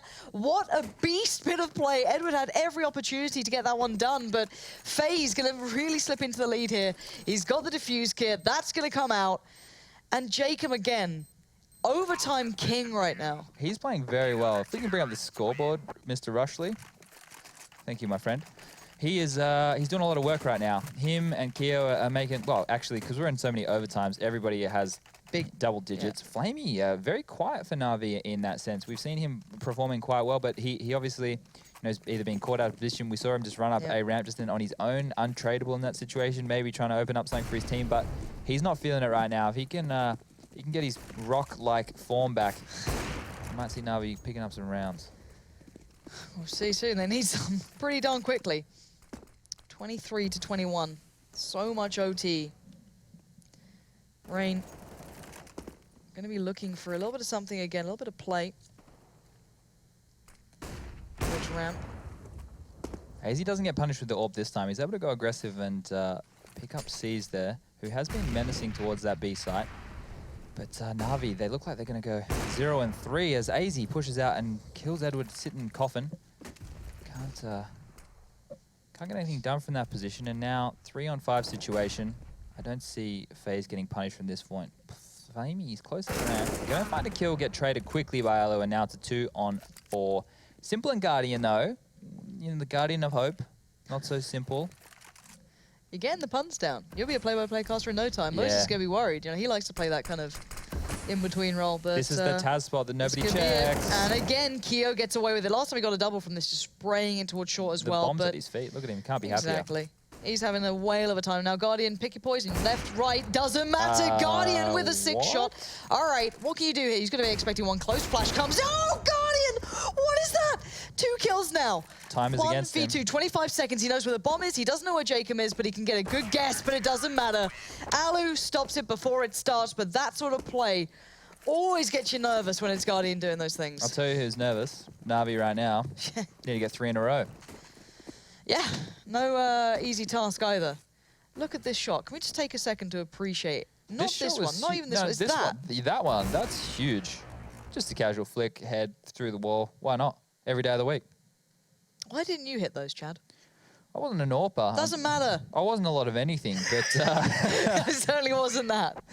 I've been having more fun with my Counter-Strike lately. It's all good. Yeah? Yeah. Oh, nice. I don't hate myself anymore. That's always a nice bonus. Yeah, it's good when you wake up in the morning and you're not loathing everything. Yeah, I'll tell you what it's like when I get there. You know, the ESL dream still waiting to kick off. See, people get my McCain's super juicy corn advert as well. Oh, look at that. Everybody's getting my references. Guys, you know, Chad's a sensitive soul, really. Please boost his ego by following him on Twitter, @Sponge. I'm like a child from a third world country, but social media wise. Help me. Feed me with your follows. One follow equals 1 meal for Chad a day. Every follow helps. I shouldn't compare stuff like no, that. you That's really horrible. shouldn't. That's no, appalling. that's horrible. I'm Really, very really bad sorry. times. Yep. Donate. Yeah, no, we're not going to do it because it's bad. What, to who? To children in Africa? You think that's bad? All right, I'm not Leah. I'm not that bad, but, you know. Not to me. I don't want them to give me money. Do you remember you're really happy with your career? Now you're just like insulting your starving children. This is a slippery slide that I'm going down right now. Yeah, it's the casting life, you know. I'm surprised you haven't been corrupted yet by like Sadakist or Henry or Alex. If You know, I'm the anything, least of your worries. I'm a very responsible adult, and I'm trying to turn these people's lives around. I'm trying to make them reevaluate where they're at and really be responsible. Oh, that's nice. That's a nice thing to do. Not there. even being facetious. No, not at all. No, Sponge is a good guy. But yeah, do make sure Why are you you get doing this, supported. Lauren? What? Please. What? Doing what? Yeah. You're the one checking Reddit right now going, has anyone picked up on my dank memes? No, Look at I'm you, looking look at to you see scrolling away. all the good. Look at you scrolling There's away. two fantastic places for news. One is the esports, the Score esports. Sorry. They send you push notifications. I just got one before saying Maniac HS part ways with Rogue Victor Bubble on trial. So I got that information. go, The straight other away. best form of information is just the news section in Reddit, because these guys, All they right, don't let me check sleep. this out. Right, let me check out New right now because I know Reddit, I know New. I don't believe it's going to be the best information. Rain but 1v2 to take it to overtime. Fantastic round. Rewatch that one. What other news we got here? We got G2, please update your bio on Scream. sure, that's a good one. We've got Rank 1 rage cheaters in matchmaking. I think that's content I need. Bring it back. Okay, cool. Just going to read into that. I was going to say, out of all the MP9... What? Why is this guy... The thread is called, out of all the MP9s, the MP9 has the best jumping accuracy. I think his brain didn't work on the first MP9. I think he meant SMGs? Yeah, probably. Or maybe this is just like some sweet meme I just don't get. Yeah, I normally don't get... Well, if you just go to the front page of actual CSGO Reddit, we've got Valve doing some PR. Oh, yeah? Vitali, he got stuck in. Ido, Brian. Oh. Brian's funny. Brian looks like Torble. I always just got on with Matt Wood. You know Matt Wood? Yeah, Matt Wood's doing VR now. He's He's not ditched around. us. Yeah. Thanks, Matt. I'll just give him a message on Steam like, scumbag. Way to Well, go. I wouldn't call him a scumbag. Nah, I'm going to say Sponge has been really insulting you. Where is he? Matt. He's not online right now, so I can't rat you out. He's probably not. Is Steam Dev Day? I saw that somewhere, isn't it? In Seattle, they do something today. Maybe. They probably have a party. They do like wall sits and stuff. Do you guys do wall sits in the ESL office? They try and keep you fit. Do what? So you sit up against the wall, right? Oh, so and you just kind of like, and then crouch on it. Yeah, you do that, and they were telling Pretty sure me that was just because torture when you were in high school. no, because when I the Valve office, they're very responsible people. They look out. They know that they sit down a lot. They make sure that they do stuff for their wrists and they keep them active and whatnot. And They do all stuff that with their wrists. I don't know. I made that up. But they do exercise in the sense, because I was there with them and they jokingly said, "Oh, you should do it with us." So we sat there and we did the wall sit. And You sure they weren't just messing with you? They probably were. It was like, let's mess with the new guy. By the way, we are switching servers at the moment, if I'm not mistaken. I get paid to talk, so I'm happy to sit here. Yeah, we can discuss squatting against Okay. walls. That's a topic we always like. What one? Squatting against walls. Yeah, that's a good one. People might be interested in that. Like, I know that there's going to be a couple of salty kids in Twitch, like, put the game on. All right, dudes, you got to change Put the server. game on. The players want us to change the server. That's what we're doing. All right, guys, You you wanna can come back to us for a second, All right, just come so you back can to change me. the server. Because I'm sitting casually. yeah, we just need the solo shot on chat. You need that? No, no break. We don't need a break. I don't want a break. We're chatting about Reddit and squatting. What more do you need? Like, that's why Matt's interested. Matt, you got He any had topics? squats. Well, you're meant to go home and go to bed. Yeah, what are you doing here, Matt? Ooh. A massive face just appears. It's like the Teletubby sun just comes shining in from the side. We've been eclipsed. Ah, there you go. There's one, the Teletubby son. Yep. Did you ever watch Power Rangers? Yeah. They're doing a movie. They're doing a new movie. Have you seen the trailer? I haven't. It's really, really good. Actually, a really good trailer. Yeah. Good I always stuff. liked the Green Ranger. Green. Didn't everyone have a crush on the Pink Ranger? No. Wasn't she like the childhood crush of everyone? No, where do you, I need to. What do you mean? A childhood crush? How like old a were you? 6-year-old. When did Power Rangers come out? Like 99? Something No, it was around earlier that. than 99. Google it. Power Rangers. This is the content you're here for. 93. I was 4 years old. Yeah, but like everyone seemed to have a crush on this girl. Like I remember, like in school, everyone was like in love with her. I was 5 years old. I don't know like how mature you were, Sponge. You could have been, you know, right at it. They're getting younger and younger, but not that young. So, Christ. All right, let's not entice Matt back to the all right, conversation. back to Counter-Strike conversation. So, if Yes, you're bring back in just tuning in, I've heard Henry do this one. He's gone. Oh, yeah? If you're just joining us, If you're just joining us, guys. we're into overtime number 17 with NaVi versus FaZe on Mirage. A very important match for both teams who want to make their way to Nice recap. Brazil, I like to that. Sao Paulo, to say vamos. Why are they French? Parlez-vous français? Bonsoir, monsieur. I can only really swear in French or do anything. See you tomorrow, mate. Juice. Have a good one. What is that? Okay, let's break down. I don't know. the I don't know. You talking about the choose thing?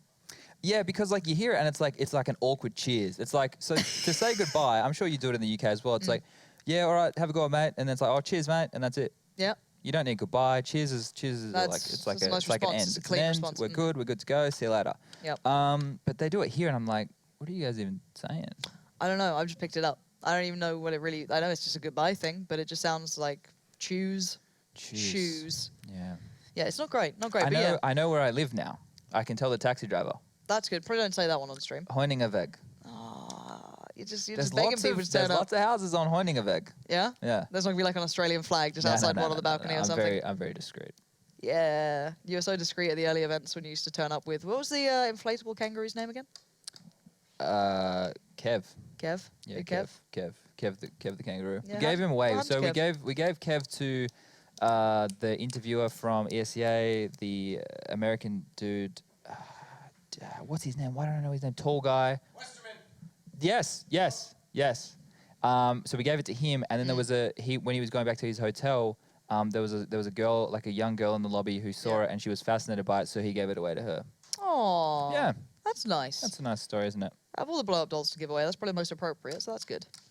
Did you have any other sort of props? There was the flag for a while as Yeah, well. the That flag came used to through. wear that as a cape. People Yeah. thought it was pretty pretentious. I'm Yeah. sorry that I'm patriotic. Don't trigger Sponge. Sorry, you guys are from poor countries. Not poor as in financially. I mean, like, as in... Would you like a shovel to dig as this in- hole any deeper? Like, there's probably one over there as somewhere. in, I don't know. It's probably people from America having a go at me because apparently I said bad things about them. Yeah, if you want to insult Chad as well, follow him on Twitter. You can @Sponge. send abuse to me and I'll block you. Oh, good. Yeah, I'm surprised I'm not muted yet. To be fair, like I was excited today when you were We're going through the my mute muted list. list. Everyone does that, right? Everyone's got that slightly shameful mute list of people It's you not can't shameful. unfollow because work, right?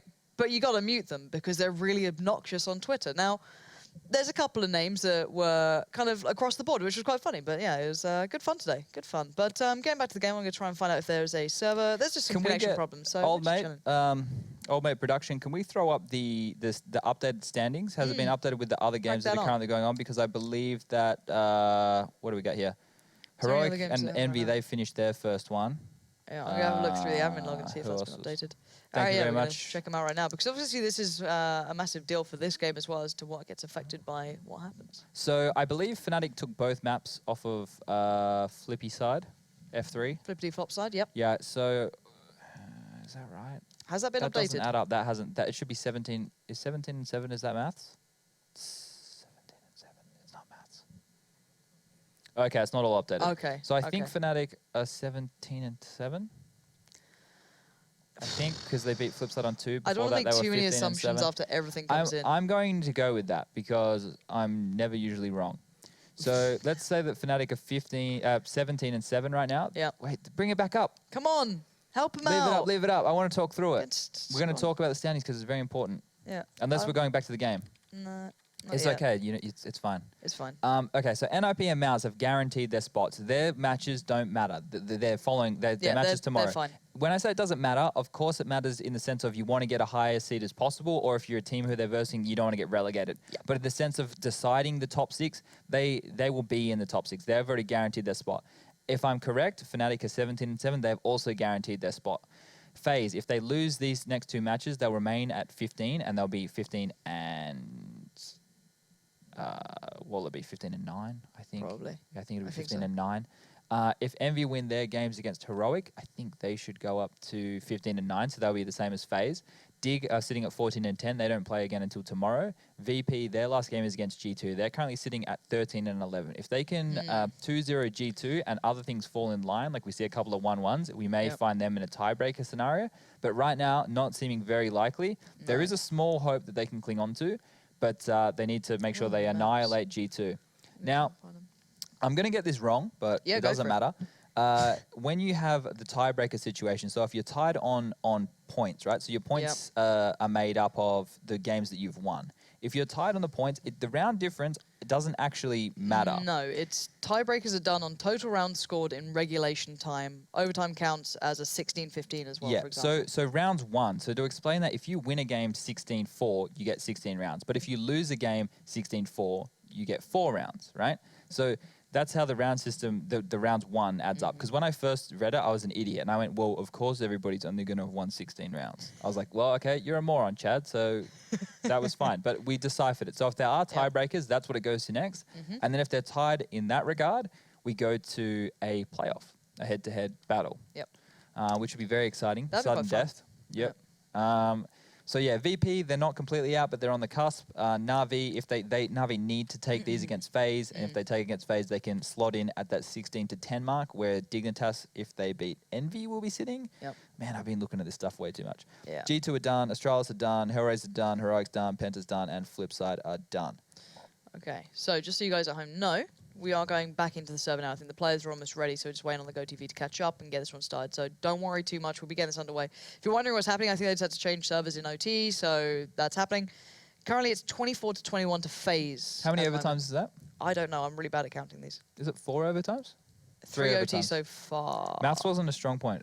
No, me neither. I did English, and now I can speak word good. I used to be able to speak well. Yeah, what happened? I played way too much Counter-Strike. You don't need as many things to say in Counter-Strike. No? Like Goblin Box. Yeah. Keep it real That's simple. about it. You just need to, say rush B, rush A.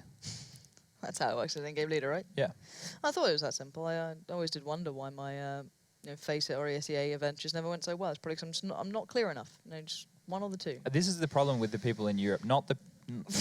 Here we go. This is great. This is the problem with matchmaking in Europe or ESEA or any of those other competitors of ESLs. If you speak a different language than me, and I don't know your language and you don't know my language, it's very difficult for us to communicate.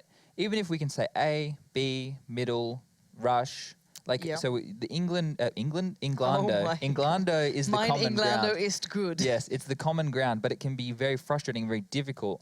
And I would dislike that. At least in Australia, we all speak Australian. You speak what? Australian. I thought you spoke Englando. No. You speak Englando. Right, you speak Australian. Yeah, and then in America, you made English, but for some reason it's called English. So did you know that the Americans, that's their language? We all just copied it. I'm not even going to fall into this sort of bait. You don't know it? Google it. It's true. They made the language. Before, we were all speaking gibberish.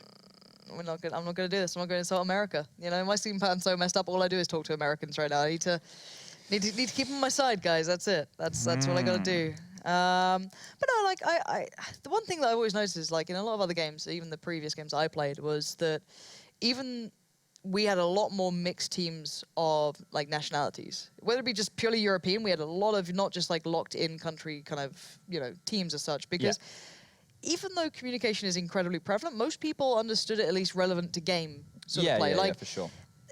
And I'm kind of surprised we don't see as many more mixes than we do right now. I guess FaZe was always the kind of huge example of people taking a gamble on it, but at this sort of level, when people have been playing this long, most people at least have that sort of in-game communication, right? I don't know there's a better way to put it. It's not obviously fluent English, for example, but it's, you know what's being discussed. Yeah, I think culturally as well, it's quite diverse, and so the UK compared to say somewhere like don't pick up UK players. But my point is that every culture has different ways they view things or different work ethics. For example, I don't know if this is a work ethic thing, but with Oscar compared to the way that the German prevalent team of mouse sports, they wanted to address it. It could be an age thing as well, but you know, I'm just using this as a bad example. Yep. That could be a factor. Like some teams might, like the Swedes, they might go, well, we are the gods of Counter-Strike. We only want to practice 6 hours a day. Yep. Whereas like the Germans, who are known for being notoriously online, are like, we need to practice 12 hours a day if we want to be any good. So let's... Do you like that little spicy? I do. Thanks, Rush. That's really... Is that Goblin? for Halloween? That's Goblin Box. Oh, okay. I thought it was for Halloween. It. Oh, well done, Rush. Do you reckon Rush is one of those guys that dresses up in the clown uniforms and stands and scares people in the street? I'm 100% certain that is actually him. He's been flying back to the UK to do it. You know what I mean? Like, he's been that guy on the kind of university campuses. Yeah, we copped that all recently, didn't we? Yeah, I think it's been kind of... America and Canada was where it first started, just like everything, just like Englando. Like Englando. Yeah. But no, yeah, this is great, Rush. Thank you for this gorgeous all right, story. Rush, are you able to... What are you going to do for us, Rush? What can we do? What can I talk about on this map for Rush? I just want more pictures. No, is I that don't like want the green more, I don't want more goblin, pictures. or it looks like a cactus that's It probably had issues. is the green goblin. That's why he's picked. Was that what you went for, Rush? I think goblins are green. Yeah, notoriously. Yeah. All right, Rush. let's fly over to middle. Thanks to middle. All right. You can do it. No. No, I'm going to talk through something. Come on, buddy. For Get people. to middle. Off you pop. You don't be a spud about this. All right. The thing is that if you ever got to actually Thank speak you. to Rush, it all makes sense. Okay, so when teams are doing mid control on this map, the smoke lands where, Rush? Let's see if you've been paying attention. Okay, they throw that smoke, and the first team that I ever remember seeing it done was Hellraisers. So we would call that in our team the Hellraiser smoke. Ah. Is it coming back to us, guys? Just as I tried to bring it on track. help people. That's the problem. You wanted to bring it on track. These times are made for nonsense talk. Right now I'm looking... Who left? What is that? Who was that there? Was that Henry or Matt? No, that was Sadakist. Yeah. Yeah, so I'm the one who's going to get sick. Yeah, oh, yeah, you got that mic right up in your face. Yeah. Yeah, so everyone's basically ill apart from me and Chad, I guess. Well, Henry's tired, but he's fine. I think he's just being a whingy pom. Stop insulting everyone. You were trying to be like everyone's friend at the start. When you first got back into like casting, you're like, oh, I'm friendly Chad. I'm nice and friendly. stuff. It's just and now banter. you're like, let me insult every nationality other than mine. No, Australia's real quick. we got things that are wrong with us. Oh, we all do. We all do. But you like to point about others, you know, that's just cruelty. That's what makes us so good as a world, that we are different, you know? That's why we're unique. Diversity. Everybody's messed up in their own unique way, and that's being normal. Everyone is. That's just the way it is, people. All right, I'm just checking on the best source of CSGO news. HTV.org? No, sorry, the Score that's Esports. Reddit. Yeah. People are discussing question about lands. Here you go. Yeah, no, maybe we could bring up the Twitch, and we could bring up the Twitch. Ooh, that's okay. God. Is it? Ooh, dangerous. What do you mean? Twitch chat? Should we? I'll read it. Oh no, I'm diving in now. I'm diving in. Like, no, this is my life here. People are spamming kiss cam. That's not going to happen, is it? No, unfortunately. No, we're not quite Matt and Henry level, nor Anders and Semler. No. If it's not gay, it's just not going to happen. If you guys have legitimate questions, though, that you'd like to ask, I'm sure that we can answer them. So, okay, here's the deal. If you guys have questions for Sponge, we can literally do this. We did this with Yanko before.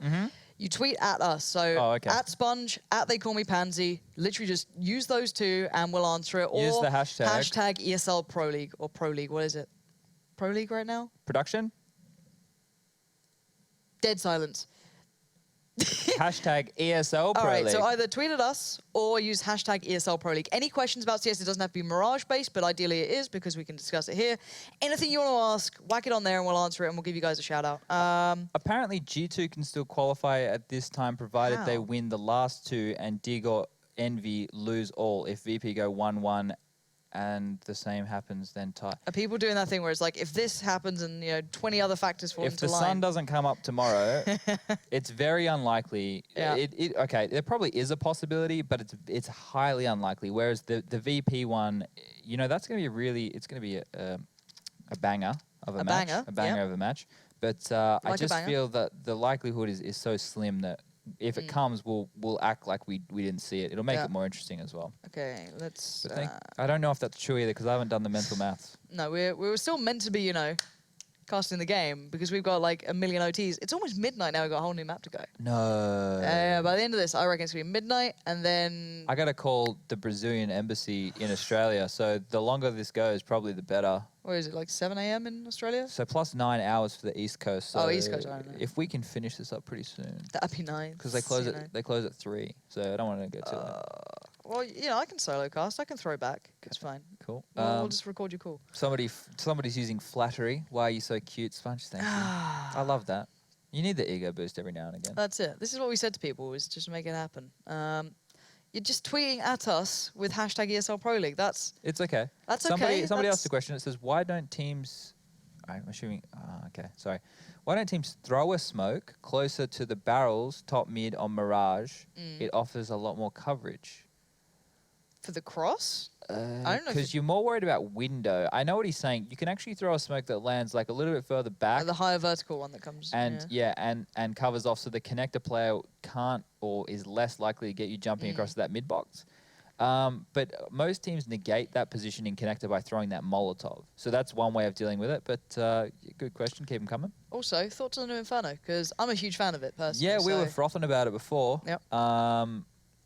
I really like how clean it is. It's going to be interesting to see how it plays, though, because of how open the map is now. Yep. So that B bomb site, if Banana control, I think the Ts are going to have a lot more control easier. T-sided, yeah. Yeah, and I think the duels are going to favor them in the sense of you might see it get dialed back. In 1.6, you went through different iterations of you were either playing heavy mid or you were playing like transitional, you were playing close mid, then you drop back to sites, or you just play from the sites like pit or in the actual bomb site a lot.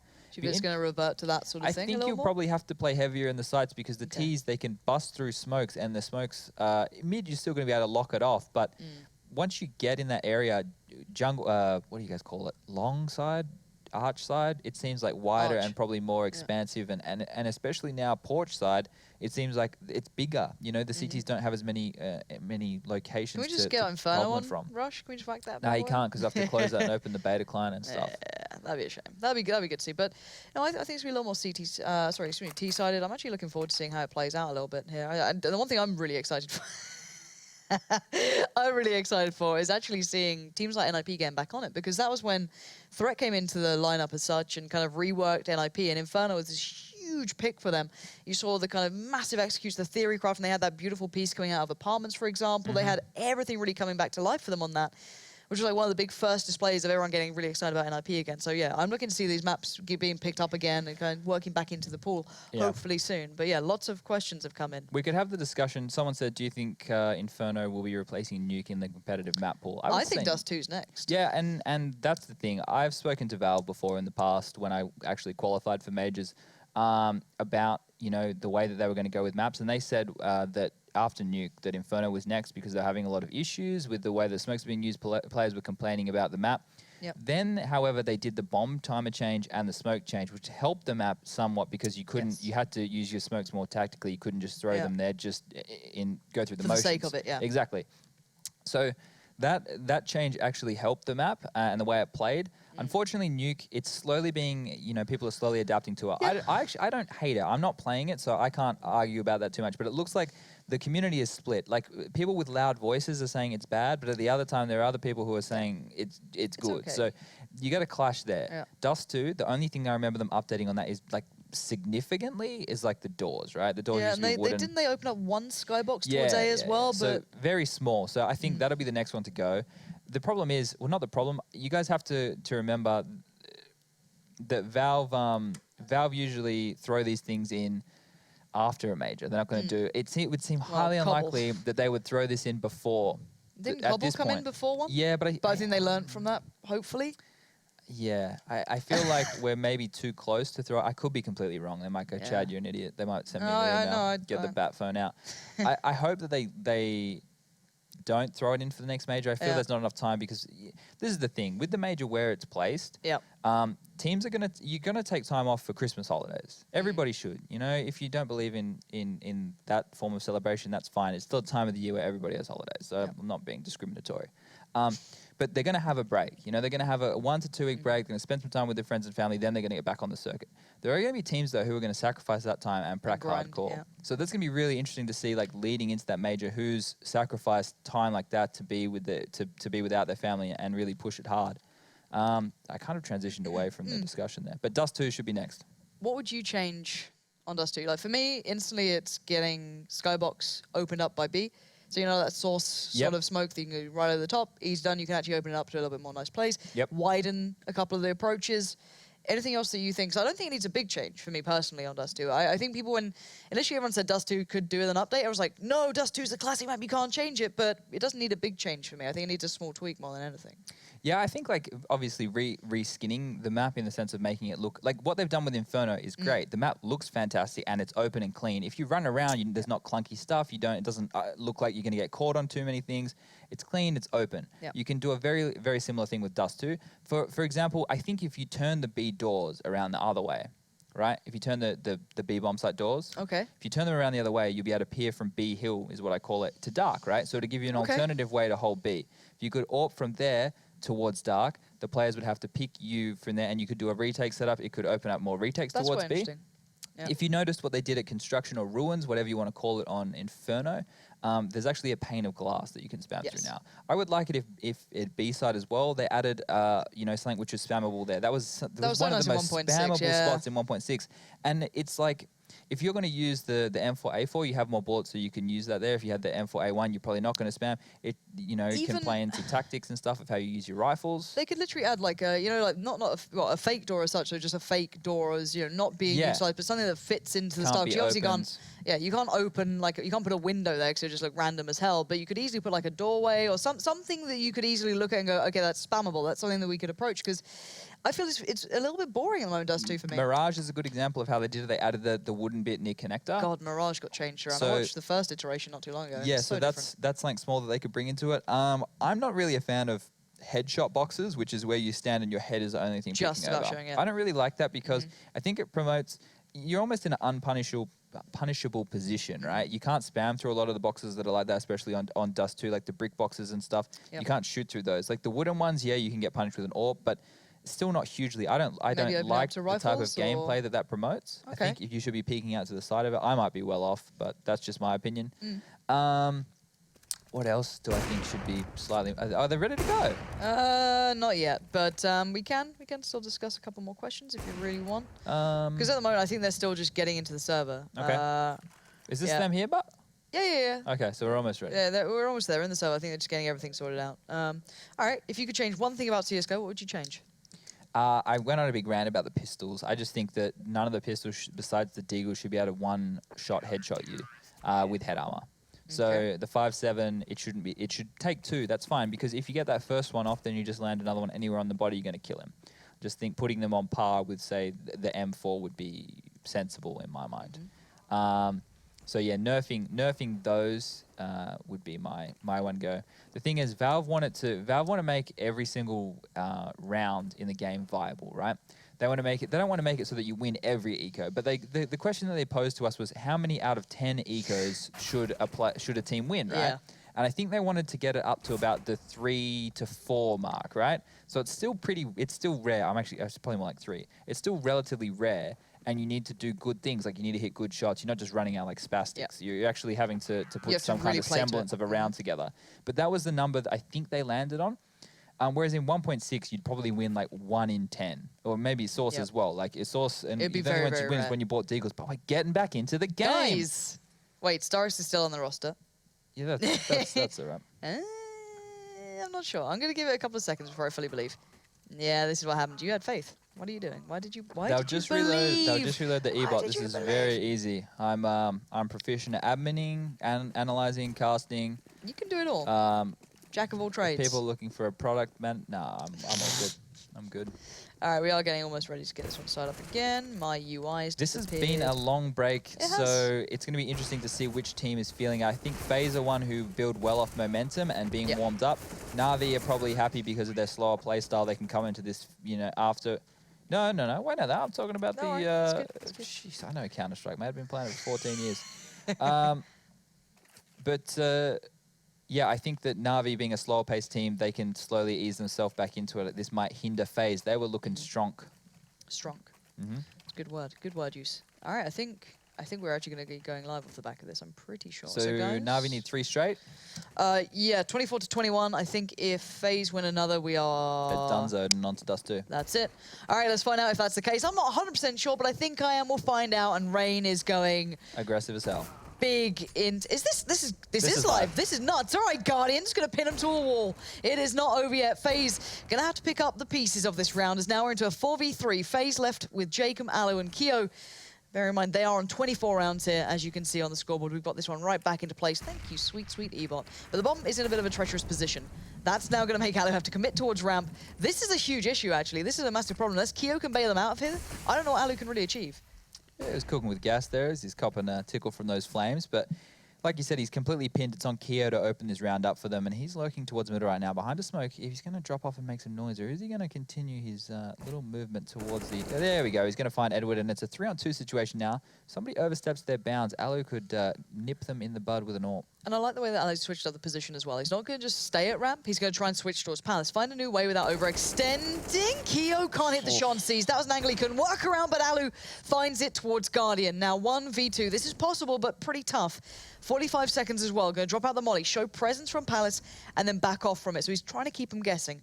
Trying to deny them having an angle like Simple does. And let's see if he can make this work for him. 2 flashes. He doesn't want to give away that he's coming from ramp, so he might have to take a straight fight from this, and he is. And here we go. Simple is not watching it just yet. I think that was maybe a misclick. I don't know what. But he gave away the spot, and Simple will not turn that opportunity down. So... Aimlock fans be like... Can't wait for those clips to be on Reddit. Get on Reddit new.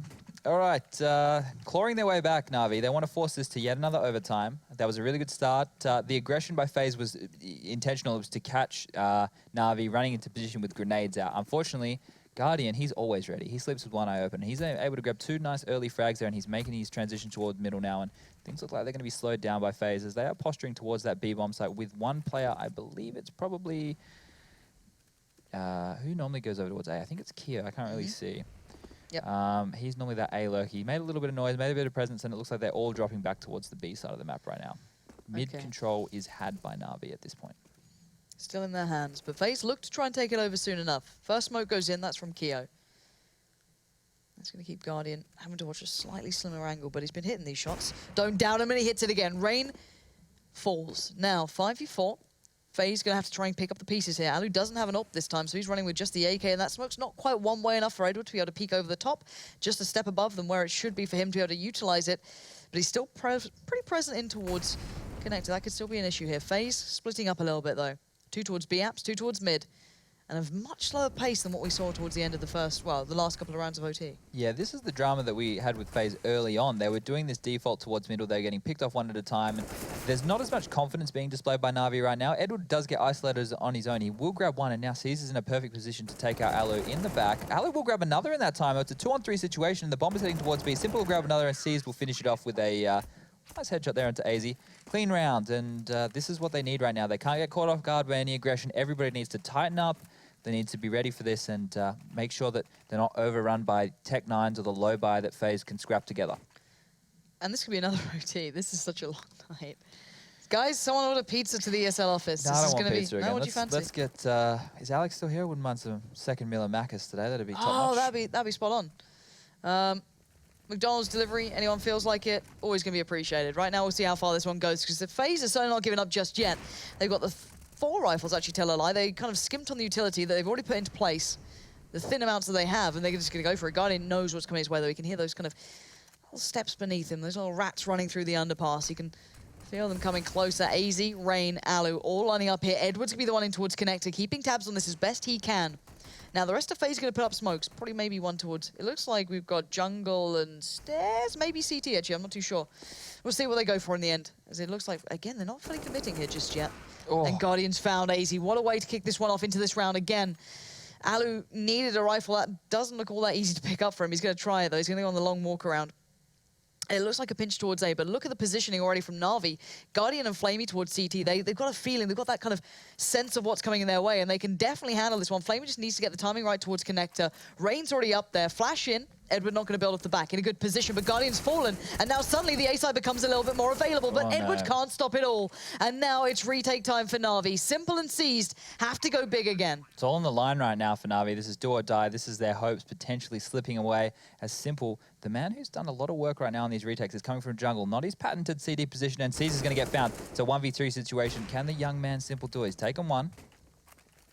Oh, this is going to be so tough. 11 bullets in this as well. 2 flashes, gives away his position, hopes someone would peek, but he doesn't expect Jacob to be there. And there it is.